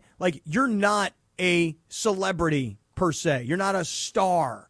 You're not a pitch man for big brands and companies. You're not ultra famous internationally. So what Fox did is they said, well, look, we have a chance to get Tom Brady. And they paid him a fortune, and you're exactly right, not knowing whether or not he'd be good in the booth or not be good in the booth. But I feel like Greg Olsen is taking this so personally. And it's not personal. It's just business. Tom Brady is a crossover superstar. But, Cappy, I'll ask you this. is Tom Brady going to make you more likely to tune into the game? I was just going to ask you that. Absolutely not. Right. 100% no chance. So why would you throw the bag at him? And here's the thing that really frustrated me about the Brady games, because I was saying this to Lindsay before the show. I'm generally announcer agnostic. Like, you have to be over the top, obnoxious, and terrible for me to actually care. But what annoyed me about it was that every game he was on every week, it was never a promo about the two teams playing. It was this. You see the weird commercial where it's like different versions of Brady giving current Tom Brady a pump-up speech about how nobody believes in you. It's like these versions, like college Brady and early Tom Brady for the Patriots and this and that. And then it'd be like Cowboys, Eagles. Like, that was like the whole promo. And I'm like, what are we doing here? Like, nobody's tuning into this game to listen to Tom Brady talk. That is absolutely true. Listen, I never understood it when ESPN went out and signed Troy Aikman and Joe Buck for, I think Aikman's making like $17 million and Buck is making like $15 million. So you're going to have $32 million in two broadcasters. How much does that change your ratings? Probably not at all. I wouldn't think so. I mean, it's like they're really trying to force it now because, to your point, it's like they're trying to make fetch happen. They're really trying to get people to watch because of Tom Brady that wouldn't have normally watched. Now, if you want to put like go 2 years from now and put like Travis Kelce there, I honestly think the fact that he's probably going to end up marrying Taylor Swift, I could see the appeal with that. But Tom Brady, I just don't, even though he is a superstar and he's really good, like, I just don't think that he's the kind of person that's going to make someone that wouldn't normally watch a game. He doesn't pull a crossover audience. Right, exactly. See, now that's where I would push back. That the person who is not the hardcore fan that is going to watch no matter who's calling the game and doesn't really care, there's a group of people out there that know that Tom Brady is the greatest quarterback of all time, at least for now. They know about all of his Super Bowl rings. They know that he was married to Giselle, who's an international supermodel. They know that Tom Brady is like ridiculously good looking, et cetera, et cetera. And so there might be people out there that are like, hey, Tom Brady's calling the game. I'd actually like to see that. Yeah, but I think that wore off after like week 2. Maybe it did, maybe it didn't. But here's the bottom line. If you're Greg Olsen, you keep complaining about this to everybody. Like, if you're Fox, at some point, are you like, hey, guess what? It doesn't matter if it's Greg Olsen or if it's, I don't know, Adam Archuleta over at CBS, right? Like, does it matter? Is anybody going to watch the game because it's Greg Olsen? How did Adam Archuleta catch a stray in this I know. whole thing? Sorry, Adam. I mean, I was looking for like another name of another guy that's not like nearly as famous as Tom Brady. Yeah, I mean, I think, and maybe it's become a little much. I don't even know how many. Has he given multiple interviews, or is it just, because a lot of times these stories hit and they get aggregated and they get recycled and repurposed, and I wonder if that's sort of what's happened here. But I do understand his frustration a little bit that he just sort of got punted despite doing everything that was asked of him and more and becoming great. But let me give you an example. You think Phil Simms was happy when Tony Romo showed up and became the number one guy with Jim Nantz? Probably not. Right, of course not. But here's the deal. Tony Romo was contemporary. He was coming right off the playing field. And, oh, by the way, Jim Nantz had been saying for a long time, Tony Romo's going to be a star. I'd like to cultivate Tony Romo. So you think Phil Simms wasn't upset? Like, hey, I've won Super Bowls. I've been around this game for a really long time. I've done all these television broadcasts. Now you're just going to get rid of me for a guy who's never done it before? I just think Greg Olsen, and listen, I'm sure he's a great guy. I like him from what I've seen of him very much. But come on, Greg, I'm sorry, man. Tom Brady has 7 Super Bowl rings. Tom Brady was signed to a 10-year, $350 million contract. Fox is trying to utilize Tom Brady's fame. Does he live out that contract? Well, that's a whole other question, because now there are a lot of people criticizing Brady, saying you got to make a decision. Are you an owner who's going to be operating the Raiders and you're going to be deeply involved in the operation of the Raiders, or are you a broadcaster? And if you're going to be both, Fox probably won't be happy about that, and the Raiders probably won't be happy about that. But you see, he's Tom Brady. He's kind of above the law. He can kind of do what he wants. That's what happens when you have 7 Super Bowl rings and a $350 million contract. I guess. Like I said, I know the reviews on him across social media have not been great. I will say that as somebody who on Sundays tends to watch Red Zone primarily, I only hear him in short bursts from whatever game he's on. So I kind of heard him a little bit in the playoffs. But even then, I tend to just sort of tune out between plays. So I tend to kind of be agnostic to whatever the announcer is generally. Yep, it does. I mean, seriously, like, no offense to Joe Buck and Troy Aikman, but Joe Buck and Troy Aikman could be on the third team on Fox, and it wouldn't matter to me, versus being on the Monday Night Football team, and being the number one guys at ESPN. Like, I just don't watch games for announcers. And by the way, I don't turn games off for announcers either. Which, again, sort of begs the question of why you would spend $350 million then on Tom Brady. Because I think most football fans, most diehard certainly football fans, but I think most football fans in general aren't there for the announcers. No, not at all. Hey, we'll keep it going. Stick around. Listen, if you are thinking about selling your house, let me talk to everybody about Seller's Advantage. Everybody has a different reason for wanting to sell, right? Like, your kids have grown up, they've moved out of the house, you'd like to downsize, that's a reason. Maybe your parents left you a home and you're not going to live in it, you don't want to pay the property taxes, that's a reason to sell. Maybe you're like, hey, you know what? We've been in California for 25 years, 30 years. We'd like to go someplace else where it costs a lot less. That might be your reason for selling. Whatever your reason is for selling, Seller's Advantage has a solution for you. But the solution is simple. It's a competitive cash offer. So you're there. They walk through the door. They say, okay, look, here's the comps in the neighborhood. We'll make you this offer. We'll pay you cash. No complicated closing process. You don't have to worry about the deal falling through. You've got all the reviews to show you how successful they've been for both themselves and for the sellers. All you have to do is decide, I like the competitive cash offer, and I'll take it. And if you don't like it, you don't take it. But there's no obligation. If you are thinking about selling your house, you can do it fast, and you can get the best amount of money. Like, you can get exactly what you should be getting from Seller's Advantage, and it all happens fast. Seller's Advantage, 888-390-AS-IS. That's the way they buy the house. You don't have to paint. You don't have to clean the floors. You don't have to have open houses. It's just as is. 888-390-AS-IS, 888-390-2747. Or you can find them online at sellersadvantage.com. ESPN LA and Beverly Hills Ortho are teaming up because we want to know who's smiling in SoCal. Go to ESPNLA.com and nominate who you think is making LA a better place. Could be a mentor, a teacher, a coach, a good Samaritan, or you could nominate yourself. You could win prizes like sweet tickets, Sonic Care electric toothbrushes, whitening treatment, or the grand prize, Invisalign. Enter now at ESPNLA.com, and remember, you're always smiling at Beverly Hills Ortho.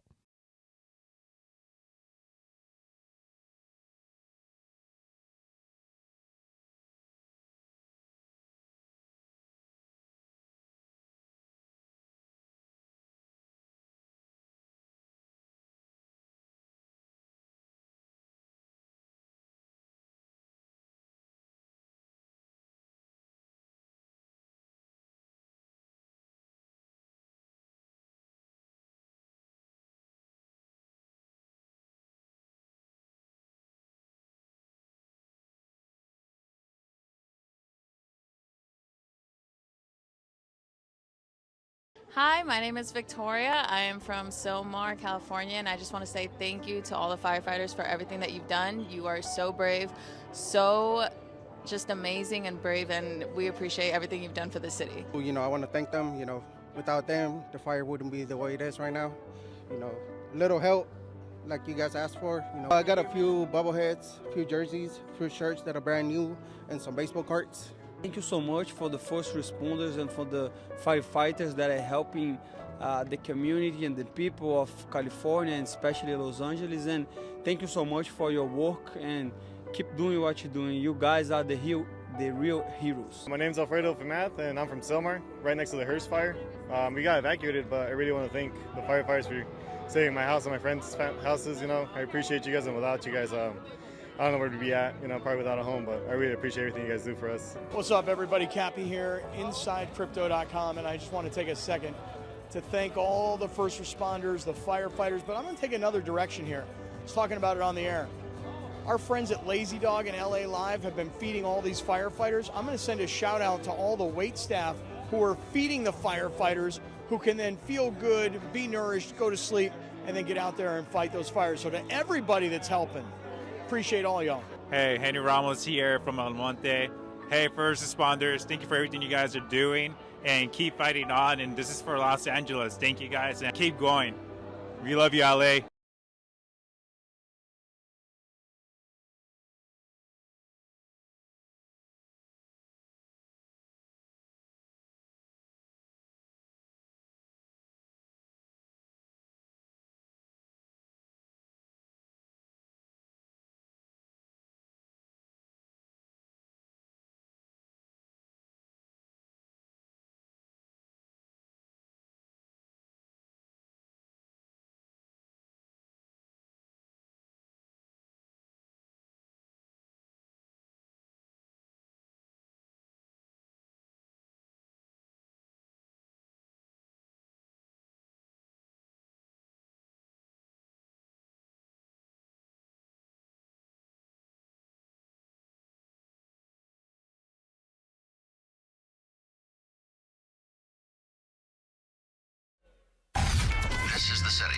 Los Angeles, California. It's 5 p.m. in the Southland. Turn it up, man. Time to blow that 5 o'clock whistle with Sedano and Cappy. That's right, it's the 5 o'clock hour on Sedano and Cap. And it's time for 30 minutes nonstop. Sedano and Cap on 710 ESPN. With fun and frivolity, tomfoolery and hijinks, and Cappy doing his thing, thanks to our friends at Real Father's Rights. Real Father's Rights, the father's rights attorney. Visit realfathersrights.com or call 951-482-7517. Let's do it, 5 o'clock in the Southland. 30 minutes of nonstop Sedano and Cap starts now. You ready for this? And time for the Real Father's Rights 5 o'clock hour on 710 ESPN. Let's do it, Jack! That's right, 5 o'clock hour, 30 minutes commercial free. Marcus Grant is in for Sedano. Lindsay Baseball in the back, just making suggestions. That's what she does. Brian Cohen flying this thing, man. Keeping us on track. And it is Sedano and Cap, 30 minutes commercial free. Marcus, I'm starting to think that maybe it's not food poisoning. Maybe it is this norovirus. I see you shed the blanket, though, so that seems like you're improving. I don't know, like headache, bellyache. I don't think I have a fever. But I wasn't going to let Sedano, Sedano has broadcast the show from home when he's had COVID. So I'm like, I can't not show up on a day that I've got either food poisoning or norovirus when Sedano shows up when he's got COVID. I mean, you can't let a little bubble guts stop you. Right. That's how I feel. Mm-hmm. Exactly right. I will say this, though. I did make one additional mistake today. Okay. About a week ago, my girlfriend has been giving me a really hard time. She says that my carpet in my house is disgusting and that I need to get it properly steam cleaned. You know what I mean? Mm-hmm. And I bought on Groupon. Lindsay, you were talking earlier today about, what's the name of that thing? Temu. I bought on Groupon a carpet cleaning service. And guy showed up today. Of course, he did a great job. He upsold me, but he did a really good job, cleaned the hell out of these carpets.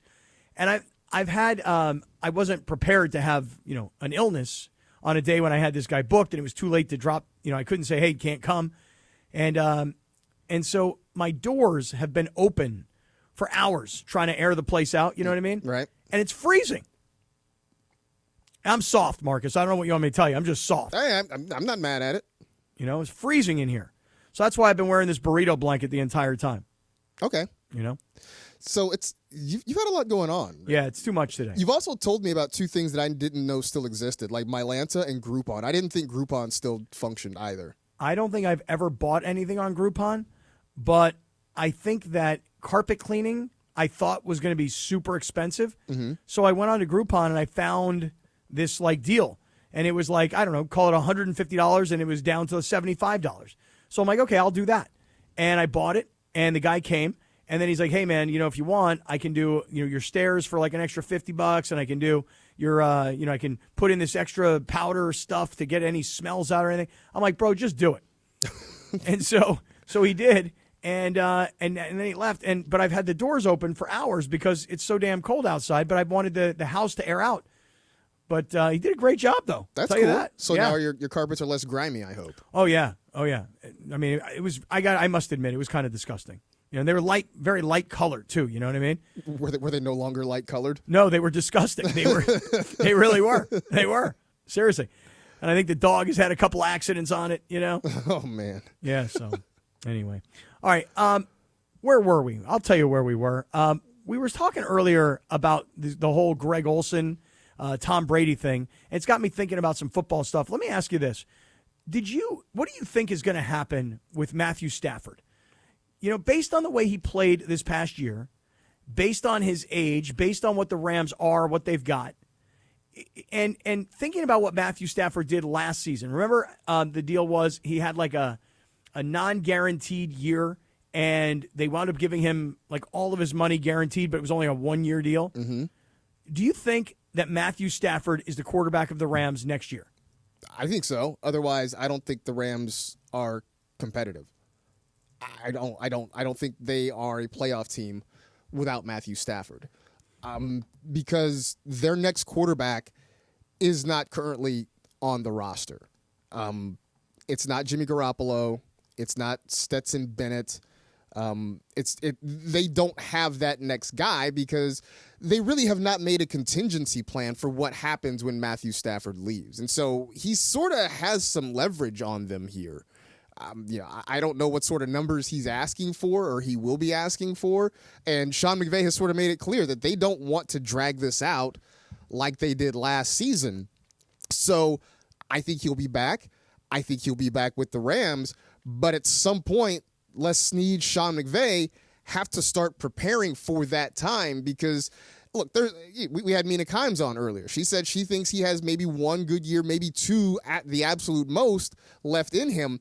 The thing with quarterbacks that we have seen generally is that it's not just a gradual decline. When quarterbacks lose it, it's like closers in baseball. Like, it just goes. I mean, Tom Brady is very much the exception. But remember, Peyton Manning, that last Super Bowl he won with the Broncos, the defense carried him most of the way there because he looked like a shell of himself by the end. And I think if you're the Rams, that's your fear, is that you move on from Matthew Stafford a year too late instead of a year too early. So I think he's back. I think the Rams give him pretty much what he wants because they don't have any really great alternatives other than that.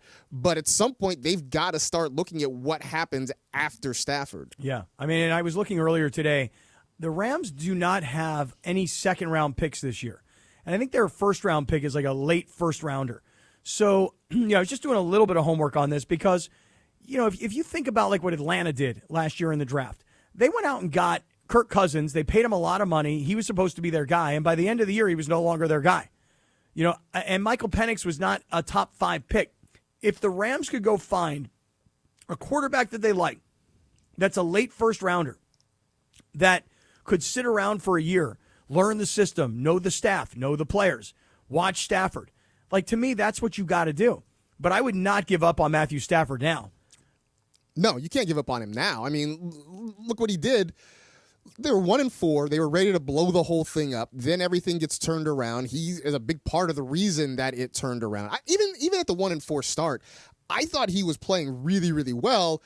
He was just, the guys around him weren't necessarily picking him up in some key spots, but everything started to come together and he started to play some good football. The problem with trying to find a guy is that this, at least according to the experts, and I haven't dug into it yet myself, but it's not anticipated to be a quarterback-heavy draft. You're going to have Shedeur Sanders and Cam Ward probably going off within the first, I'd imagine, 3 picks or so. After that, it's just a lot of sort of prospects at best. I mean, guys that you're going to have to draft and really develop. The free agent market's not going to be particularly great, so it's just a tough spot to be in. Yeah, if I were Matthew Stafford, I'd be saying to the Rams, look, I think I should be paid amongst the top quarterbacks in the NFL. And, I get it. I'm 36 years old. But you guys tell me, would you rather have me or would you rather have, like, Trevor Lawrence? I mean, right now, I think you'd rather have Matthew Stafford. Yeah, I mean, I'm just looking around. I'm saying, hey, look at all these quarterbacks that are the highest paid guys in the league. Listen, right now I take Matthew Stafford over Dak Prescott. Yeah, I probably would too. Yeah. Here's another thing, though. He made $70 million. When did we get to the point that the next quarterback up just automatically gets more money? Because it doesn't work that way in any other sport where, even in football, in any other position where one guy gets paid and then the next guy who's up for a contract gets paid more. Like, we stopped going to the pay the player thing, and we're just like, hey, you're a quarterback and you're in line for a contract. As long as you're not just awful, as long as you're starter caliber, because we're at the point where we're talking about Brock Purdy maybe getting $60 million a year. And I like Brock Purdy. I think he's a good player. I don't think he's a $60 million a year guy. Right. I would agree. But if you're San Francisco, you have to ask yourself, a guy who's been to a Super Bowl, a guy who's been deep into the playoffs, and a guy who's been the starting quarterback of our team, are we ready to start over? Most teams don't have the guts to start over. And that's it. That's it. No, that's exactly it, is that, and the conversation I've had with my friends and other people is just like, yeah, maybe he's not worth $60 million, but the next question is, can we find a suitable replacement easily, and the answer to that is no. Right. Yeah, because listen, if you're if you are the Cowboys, as an example, when Dak Prescott broke his ankle in half, you could have gotten rid of him then. You could have been like, hey, listen, he's hurt. We got to find somebody else. We're going a different direction. They didn't have the guts to do it. Mm-hmm. They signed him. They paid him. He put up numbers, got hurt again, got paid again. And so if you look at the New York Giants paid Daniel Jones $40+ million because they didn't want to start over because they drafted a guy in the first round. The Rams look at Matthew Stafford. If I'm Matthew, I'm going, hey, wait a second. Daniel Jones was making $40 million as a starter. Baker Mayfield's making 30, whatever it is, as a starter. I was making $25 million last year. If I'm Matthew Stafford, I'm going to try and get every dollar I can as my career is kind of coming to the end here. And I would think that you're exactly right, that he has all the leverage. 100%. And so, I'm looking at this. I'm looking at some of the per-year averages, right? Dak's at 60. Lawrence, Burrow, and Jordan Love are at 55. Tua's at 53. Goff is at 53. I mean, I think if you're the Rams, you would value Stafford over Tua, right? Big time. You mentioned Trevor Lawrence. I would think you're going to get more out of Stafford than out of Trevor Lawrence. You are sort of stuck right now because Stafford can sort of ask for what he wants, and you have to decide, are we ready to shut that window closed? Because the moment you move on from Matthew Stafford, you've, at least for this window, is closed, and you've got to rebuild and try to find that guy again, and who knows how long that takes. Yeah, and that's why, earlier today, Marcus Grant is in today for Sedano, by the way. That's why earlier today when we were talking to Mina and we were talking about the Raiders and what Pete Carroll has to do, a lot of people, Marcus, think that Pete Carroll will not be successful because he's 74 years old. And people use that as the excuse as to why he won't be successful. Me, I look at Pete Carroll, and I see a 55-year-old guy. I've probably told this story before, but, I was doing a lot of NFL broadcasts for years, and I would always get Seattle games. And I've known Pete for a really long time. And one day we were on the field before a game, and I said, Pete, I have to ask you this question. It seems to me like everybody around you is like significantly younger than you. Is that coincidence or is that by design? And Pete Carroll's answer was, if you want to keep up with me, you better be 20 years younger than me, because that's the sort of energy that I bring to it every day. And I just look at Pete Carroll at 74 years old, and I see a guy who's 55 years old, and I think Pete Carroll will go to the Raiders. I think he will set that franchise up with this is what a professional coach does. No knock at Antonio Pierce. Sorry, bro. You were coming fresh out of playing. You hustled through the coaching, ladder to go from position coach to become a head coach, and you don't have the resume that Pete Carroll has. So Pete walks through the door, and Pete gets Mark Davis to go, oh, okay, Pete, I get what you're saying here, and I understand what a professional coach does versus a rookie coach does. I think Pete Carroll's going to be very successful with the Raiders. Now, yes, I got it. Doesn't have a quarterback. Got it. But still, he will go there, and he will set up a running game.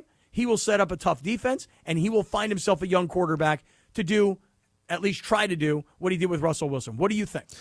I think the biggest thing for Pete Carroll will have to be setting up the program, right? Because no matter how energized he is, and I agree with you. I mean, he's a guy who has a ton of energy, right? You just watch him get out there and coach and work with guys. He's still got a ton of energy.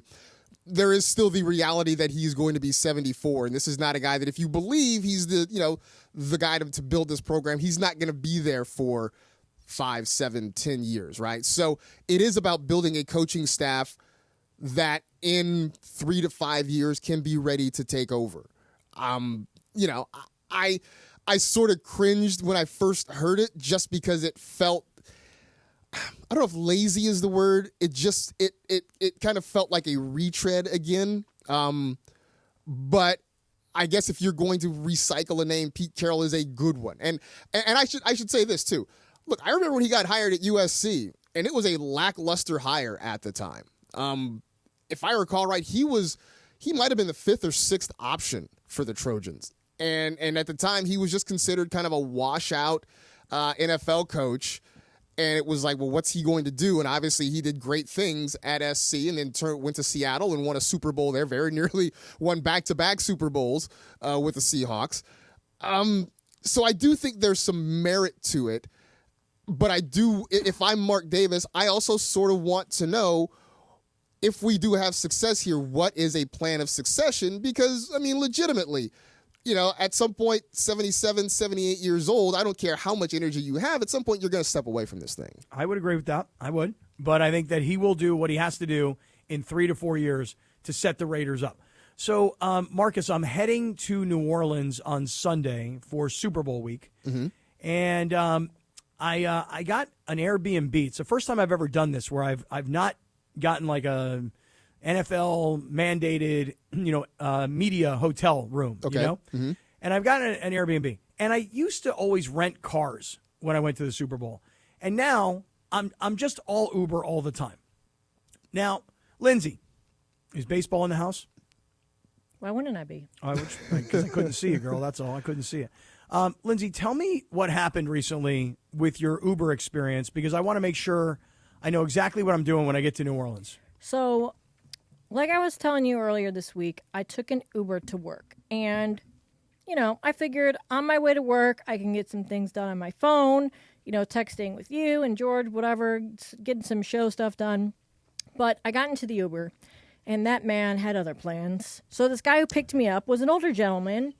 And one of the first things he did was turn to me and say, "Now, I'm going to tell you the rules of my Uber." And I was like, okay. And he's like, "No, I'm just kidding. I'm just kidding." And proceeded to tell me the story about how back when he was in jail, one of the first things his cellmate said to him was, "Now I'm going to tell you the rules of the cell." So he went on to tell me again this whole story about how he was in jail, why he was in jail, what happened, how it was scary. He's telling me his life experience about how he was in jail, which, I can appreciate a story like that from an older gentleman on most days of the week, or, whatever this conversation is strucken up. However, I made it very clear that I was not interested in, having a conversation, because I was trying to get some stuff done on my way to work. I had an ear pod in, I was on my phone, and every time you would kind of like, stop and pause for my response, I would just be like, oh yeah, that's crazy. Okay. And so I just wanted to be like, guys, stop talking. I appreciate your story, but whatever. And I didn't want to be rude, so I didn't say anything. I was just kind of, okay, yeah, whatever. And the whole time, literally until the second I got out of the car, this guy talked the whole time.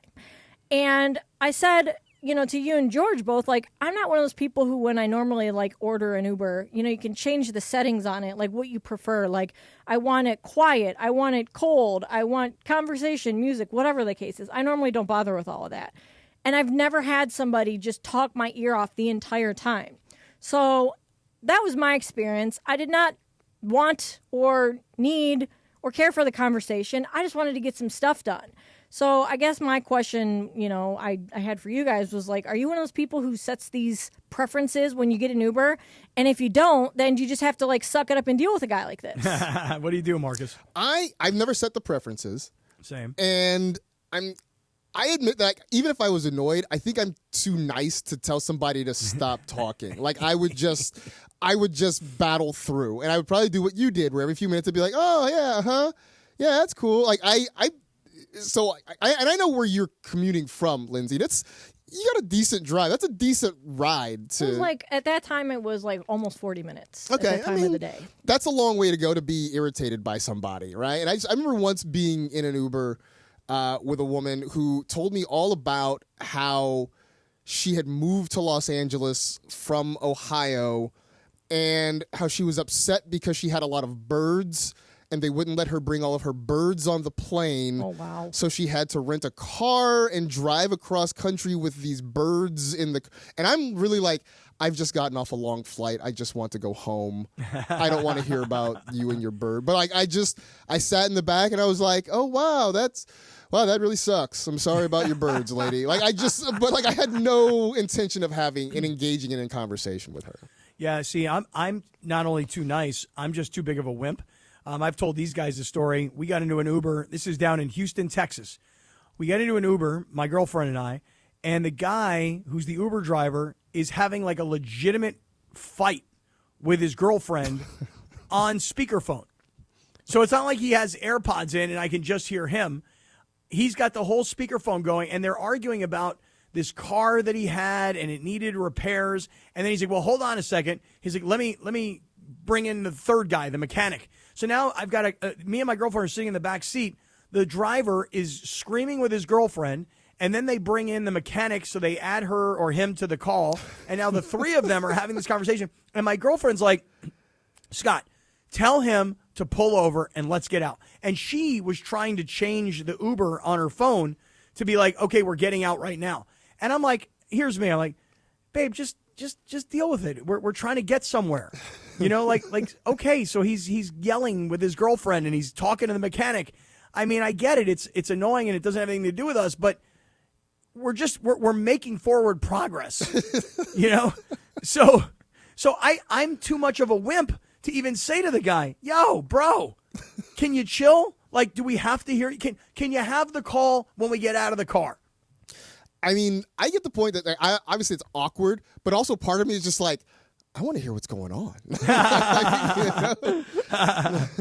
You like to be voyeuristic. There's a little part of me that's just like, okay, I'm awkward and uncomfortable, but also morbidly curious. So like, let's see how far this goes. So Lindsay, what happens? I mean, ultimately, you got dropped off at LA Live, and you never told the guy, hey, stop. Or let me ask you this: I didn't get anything done really because again, and I even, like I said, had my earpods in. I then even put in like my second earpod, but since I didn't have anybody on or like I didn't want to be rude, and like I said, he was an older gentleman, and I didn't want to be rude, so I just kind of like yeah, okay, but I got nothing done, and I just dealt with it. Also, though, I would say this: if the conversation begins with, so let me tell you what happened when I was in jail. Yeah, right. Then I also feel like now I have to listen to you. Yeah, I mean, at first it was interesting when he first said that. But then, he was like, well, these guys caught me lying on them and like trying to explain what he did without really saying what he did. And then, telling me how he had to defend himself because, and how there's gangs in there and all this stuff. And like, he was like my grandpa's age. Like my grandpa is no longer with us, R.I.P. grandpa. But like, he was probably in his 80s. Like he was definitely he was older than my dad by a good like 10, 15 years. So first of all, he was not very, he was in Shawshank. He did not seem like he was like, he wasn't going to commit any harm to me whatsoever. I was not like terrified or even remotely nervous because he was an old grandpa. The reason I asked all of this is because you know what? I don't ever set these settings either. Like when you call an Uber and it says, hey, do you want no talking? Do you want the car to be cool? Do you want the car to be warm? Et cetera, et cetera. I never do any of that. But as I head down to New Orleans and I'm going to be in a lot of Ubers, I think I'm going to do that. Like, hey, I'm going to do it from now on because of that. Yeah. Yeah. I mean, Brian, what about you? I've actually never ran into this problem, honestly. I've never had the talkative driver. I've never even messed with the settings. One thing I do find weird, though, is on the opposite end. If, you enter the Uber, you're like, hey, how you doing? And then just silence. They don't even look at you. They don't speak a word to you. I've had that happen a couple times. I actually appreciate that. I do too. I feel like that happens quite often. Now, I appreciate that. That happens quite often when you're going to the airport and they're just kind of like making sure who you are and then that's it. Yeah, I'm fine with that. But what about music? Like what if, I've had people, it's funny, my dad, when he came to visit me, he got in the car and they were listening to our station and like they were like a fan of the station and he was talking to them, about it. But like I've had times where someone's gotten in the car and it's like really weird or uncomfortable, I don't know, weird music or something I'm not really a fan of. I'm pretty sure I've had Uber drivers who were trying to play their own demos.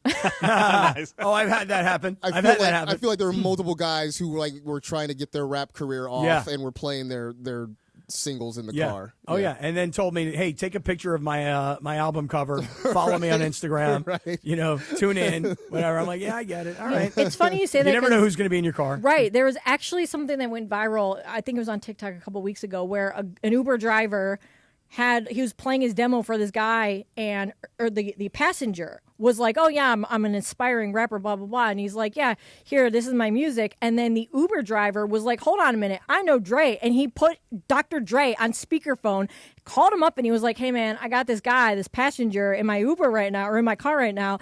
And I want you to hear his stuff. So I'm going to send it to you just so you know, like I'm going to send it to you. And it really was Dr. Dre. Which is really cool for that guy, but it also makes life hell for every other Uber passenger. Because now you're like, now they're like, well, what if this next person knows, whatever, Pharrell? Like now they're just like, no, it was the driver though. The driver was the guy who knew Dr. Dre, man. So it was funny. Yo, Doc, I got this guy in my car. You got to hear him. Go ahead, man. Freestyle. Go ahead. I'm literally just thinking of Back to the Future. This is your cousin Marvin Berry. Like, that's it, you know. That's great. That's a good reference right there. All right, so listen, coming up, it is time for Big Deal or No Deal. But before we get there, let me tell everybody about Mark Real and his people at Real Fathers' Rights. Let's get real. REEL. Let's get real with Real Fathers' Rights. Guys, you know this, especially if you have been separated from your child, that a father is essential to a child's well-being. And a lot of times, the legal system will actually favor the female in custody disputes. Real Fathers' Rights is here to help all the dads out there. We're fighting for dads. We're scoring for the kids. We're going to help level the playing field for you. If you are a dad and you are sidelined in your child's life, you need the justice. You deserve your happiness, and that's what the Real Fathers' Rights attorneys can do for you.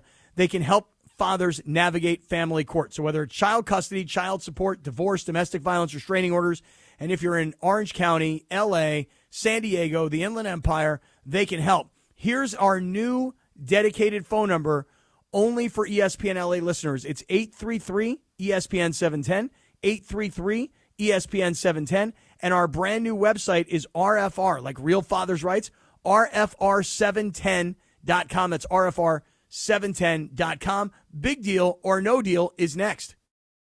I'm Doug Hopkins. And I'm Damon Lyons. And we want to buy your house. After 30 years and more than 20,000 transactions, Seller's Advantage knows how to get you more for your home. No agent fees, no commissions, just an as-is cash offer. Call Seller's Advantage or visit sellersadvantage.com.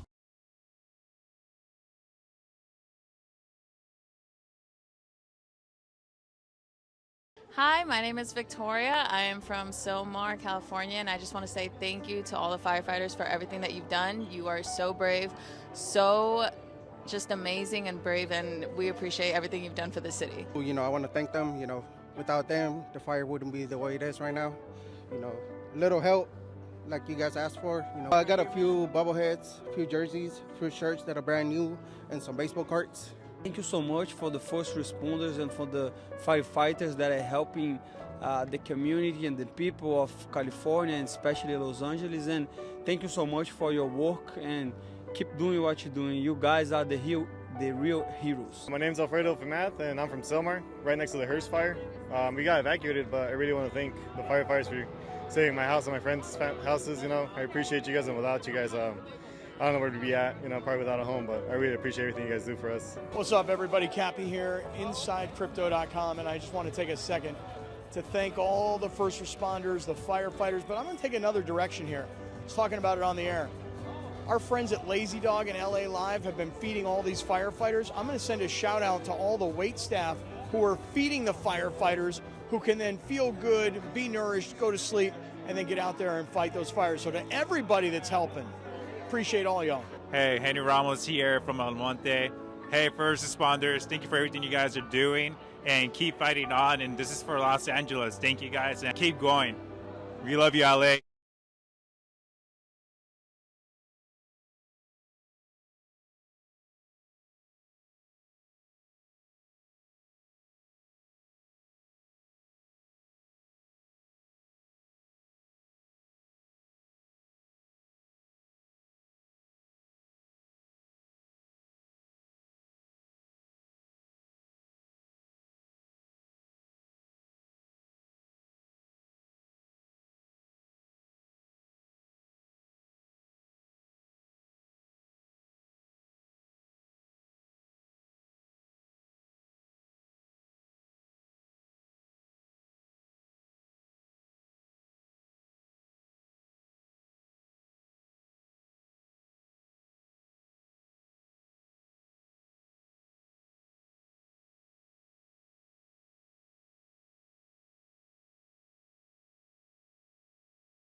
.org.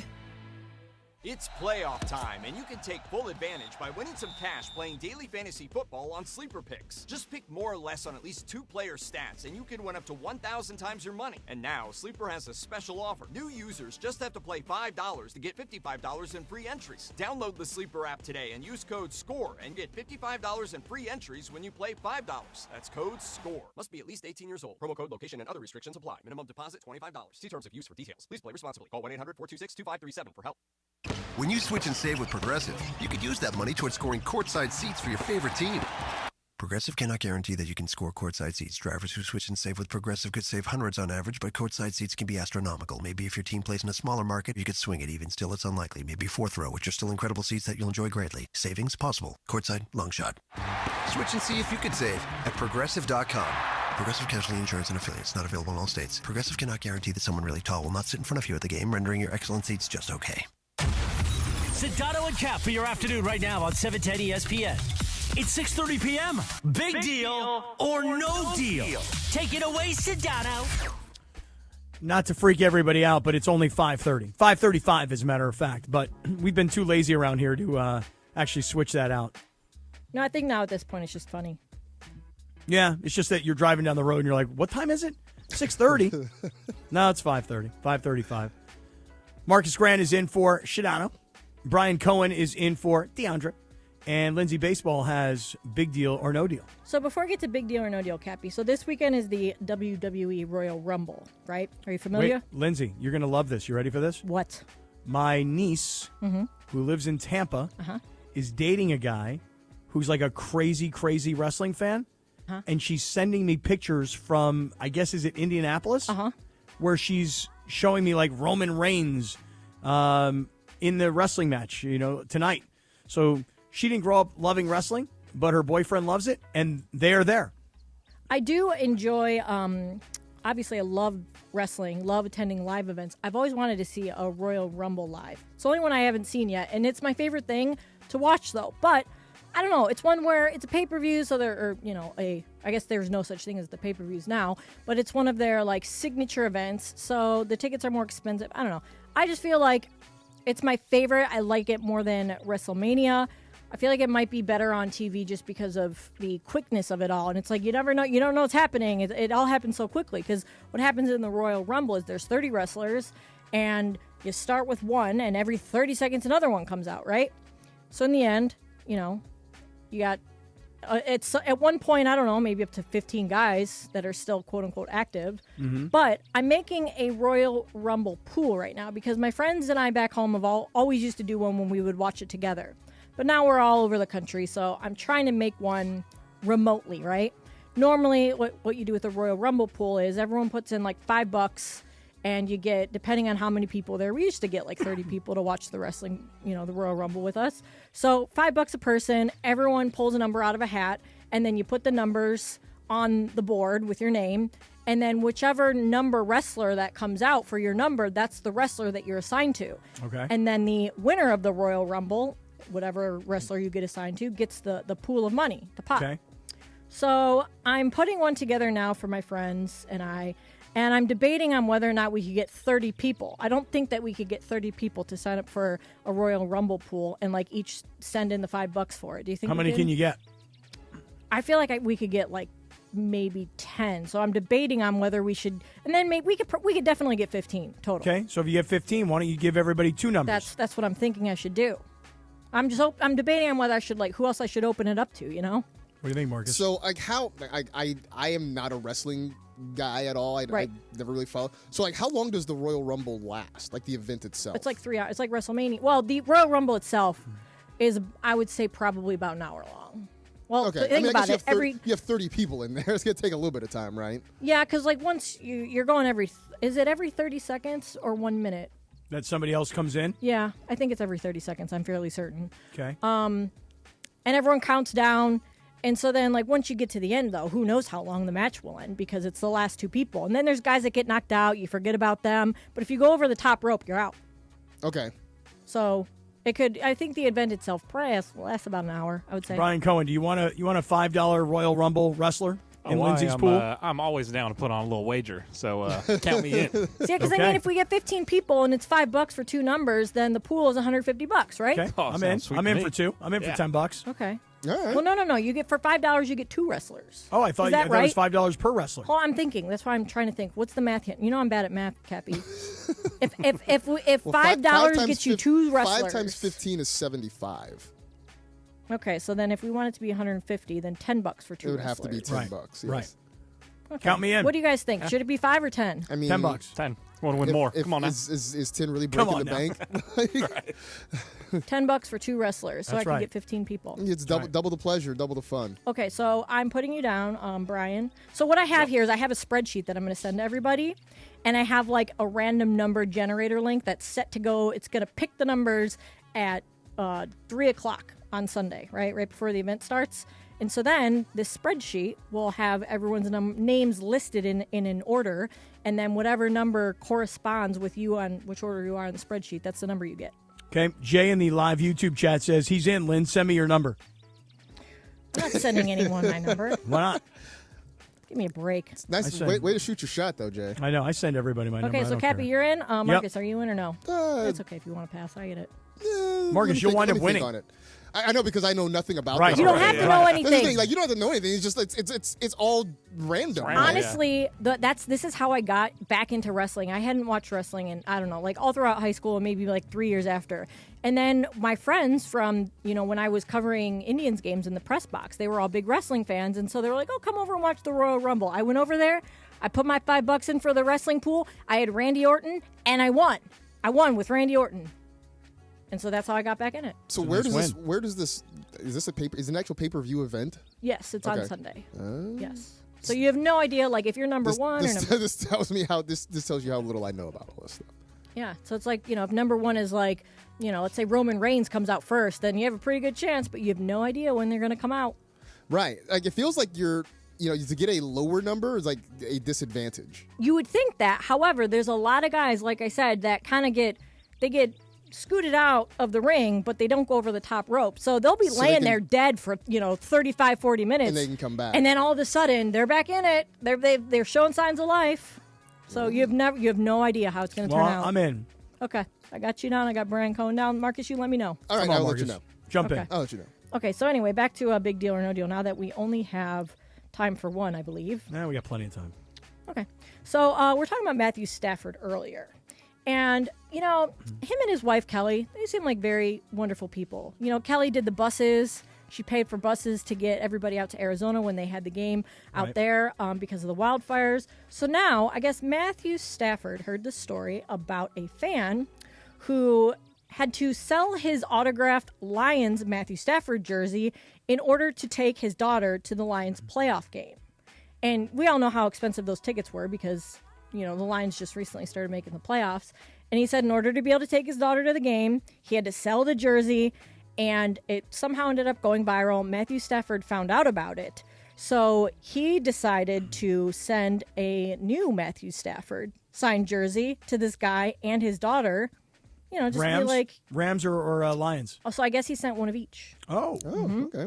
It was a worn Matthew Stafford 2014 Lions jersey and then a new Rams one from his current team. Wow. So, obviously, I think this is a pretty big deal for, Matthew Stafford to see something like this on social media, take the initiative to do that. So, I want to ask you guys, can you think of something that, an athlete did that went viral just to, be nice? Something similar to this that you thought was really, really cool. Like Ocho Cinco, he's done a lot of things like that where, he'll walk into a McDonald's and be like, hey, everybody, let's go to a Bengals game this weekend on me. Yeah, you know who's the best at that? Who? Shaquille O'Neal. Oh, yeah. Shaq's really good at that. Shaq always does that. There was a story about Shaq walking into a jewelry store, and he was buying something there, and there was a person that was there in the store, and I don't know, maybe the ring was $1,000, and the guy only had like $500, and I'm just using round numbers, and Shaq was like, oh no, don't you worry, I got you. So Shaq is like the guy who does that kind of cool stuff.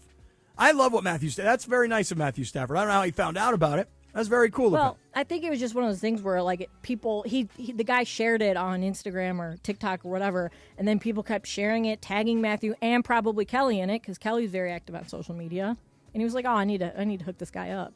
Very sweet. Yeah. Way to go, Matthew. That's outstanding. That's very cool. Okay, so another big deal or no deal question here. Since we don't have too much time, I'll just do one more here. Pete Carroll said that he was asked about signing Russell Wilson as the Raiders' quarterback next year because Russell Wilson's going to be a free agent. And he said it was too early to say whether they would consider Russell Wilson. Do you think that Russell Wilson as the Raiders starting quarterback would be a big deal or no deal, Kepi? I mean, I think it would be a big deal, although I don't think it would be a good deal. That's what I was going to say. That's a good question. Good deal or bad deal? Yeah, I mean, Russell Wilson had a decent year for the Steelers. Last year, he had a decent year for the Broncos.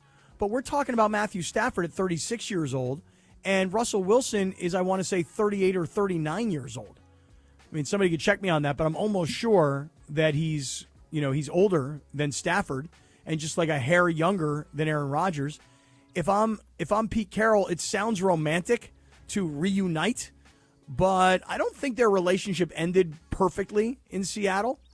And I don't put it this way. If you offered me Russell Wilson or Sam Darnold, I'd take Sam Darnold. So, actually, to check your math, Matthew Stafford is about 10 months older than Russell Wilson. Thank you for that. Yeah, they're both 36. Stafford will be 37 in about a week. Okay. I don't know that Russell Wilson coming in there it's a huge deal. I guess the name value, the reunion factor of him and Pete Carroll getting back together, I guess is sort of a nice story. But he's nothing more than a bridge quarterback. He's the guy to sort of get you to whoever the next guy is going to be. The danger is that Russell Wilson wins you too many games to put you in line to actually draft a good quarterback. Like, he's not going to win you enough games to really be a playoff contender, especially in that division when you got to deal with the Chiefs and the Chargers and the Broncos who are getting better. It's hard to think Russell Wilson can win you the division, but he can certainly win you enough to keep you out of like the top 5 draft spots for next year, which hurts your chances to maybe draft a franchise guy. Mm-hmm. Yeah, I mean, that's what a lot of Raider fans were complaining about at the end of the year. Yeah. You know, hey, you won 2 games at the end of the year. You shouldn't have won. Which, by the way, this goes to my point that we should just abolish the draft and you don't have to worry about that sort of thing. What happens then? Yeah, I was going to say, how would that work? We have free agency now. That works. Like, we have free agency. Well, I guess it would just kind of be like how NIL is right now, yeah, right? It's just, we have free agency. Like, we just, like, instead of, having a draft, we just do a thing where, like, I don't know, Shedeur Sanders has, like, 3 different caps in front of him, and he just picks the one he wants, and that's the team he signs with. Like, that could be a show in and of itself. Like, like, that way every team sort of has a shot. You make your pitch to these guys and you decide whether you want to sign them and where they want to come to you. And then that way, if you're a fan of a bad team, you're not upset at your team at the end of the year for winning games. Like, you should never be upset when your team wins a game. Like, it's just antithetical to being a fan. Right. But that's what the NFL does to us. Yeah, and that's right. And then, you look at, like, for example, in Vegas this year or in New England this year, those coaches knew that they were probably on their way out, but they still wanted to win. Yeah. I mean, you didn't want to go play at Buffalo with no Josh Allen and lose the game. You actually wanted to win. And by winning, you just cost the team the number 1 overall pick down to like the number 4 or number 6 overall pick. Right. Well, plus, look, coaches and players don't want to tank. Front offices might want to tank. But players and coaches, like, you're playing for your next job, right? You're auditioning either for your current team or another team that's out there. So, like, you don't want to lose. You want to put your best on film every time you go out. But, fans and front offices are trying to jockey for draft position. It's sort of backwards. Marcus Grant is in for Sedano. Sedano's getting ready to call a NBA basketball game tonight between Phoenix and Golden State. One more segment to go. It's the Dealer's Choice Real Deal. It's next. This is Sedano and Kap on. Hi, my name is Victoria. I am from Silmar, California, and I just want to say thank you to all the firefighters for everything that you've done. You are so brave, so just amazing and brave, and we appreciate everything you've done for the city. I want to thank them. Without them, the fire wouldn't be the way it is right now. Little help, like you guys asked for. I got a few bobbleheads, a few jerseys, a few shirts that are brand new, and some baseball cards. Thank you so much for the first responders and for the firefighters that are helping the community and the people of California and especially Los Angeles. And thank you so much for your work and keep doing what you're doing. You guys are the real heroes. My name's Alfredo Famath, and I'm from Silmar, right next to the Hearst fire. We got evacuated, but I really want to thank the firefighters for saving my house and my friends' houses. I appreciate you guys, and without you guys, I don't know where to be at. Probably without a home, but I really appreciate everything you guys do for us. What's up, everybody? Cappy here, InsideCrypto.com, and I just want to take a second to thank all the first responders, the firefighters, but I'm going to take another direction here. I was talking about it on the air. Our friends at Lazy Dog and LA Live have been feeding all these firefighters. I'm going to send a shout out to all the wait staff who are feeding the firefighters, who can then feel good, be nourished, go to sleep, and then get out there and fight those fires. So to everybody that's helping, appreciate all y'all. Hey, Henry Ramos here from El Monte. Hey, first responders, thank you for everything you guys are doing, and keep fighting on. And this is for Los Angeles. Thank you guys, and keep going. We love you, LA.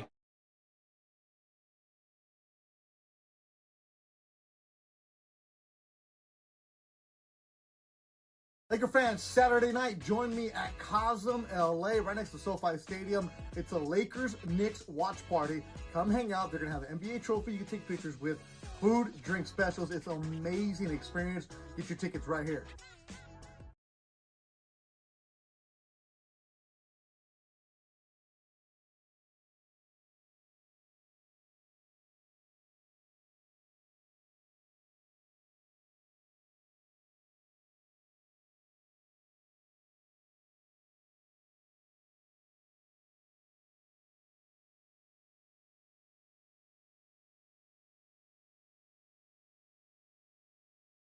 Lease a brand new 2025 Hyundai Elantra SC for just $209 a month plus tax for 36 months. Plus, enjoy peace of mind driving with America's best warranty. Visit us today at Cardin Alleyway Hyundai, just off the 91 freeway, or online at CardinAlleyWayHyundai.com. $34.99 due at signing, includes 10,000 miles per year. Plus tax, license, $85 doc fee, and registration. No security deposit required. Subject to HMF credit approval. Expires 02/03/2025.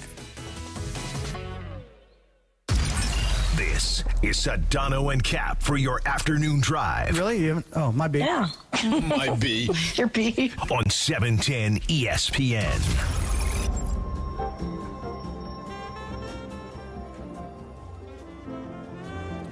Oh, BC.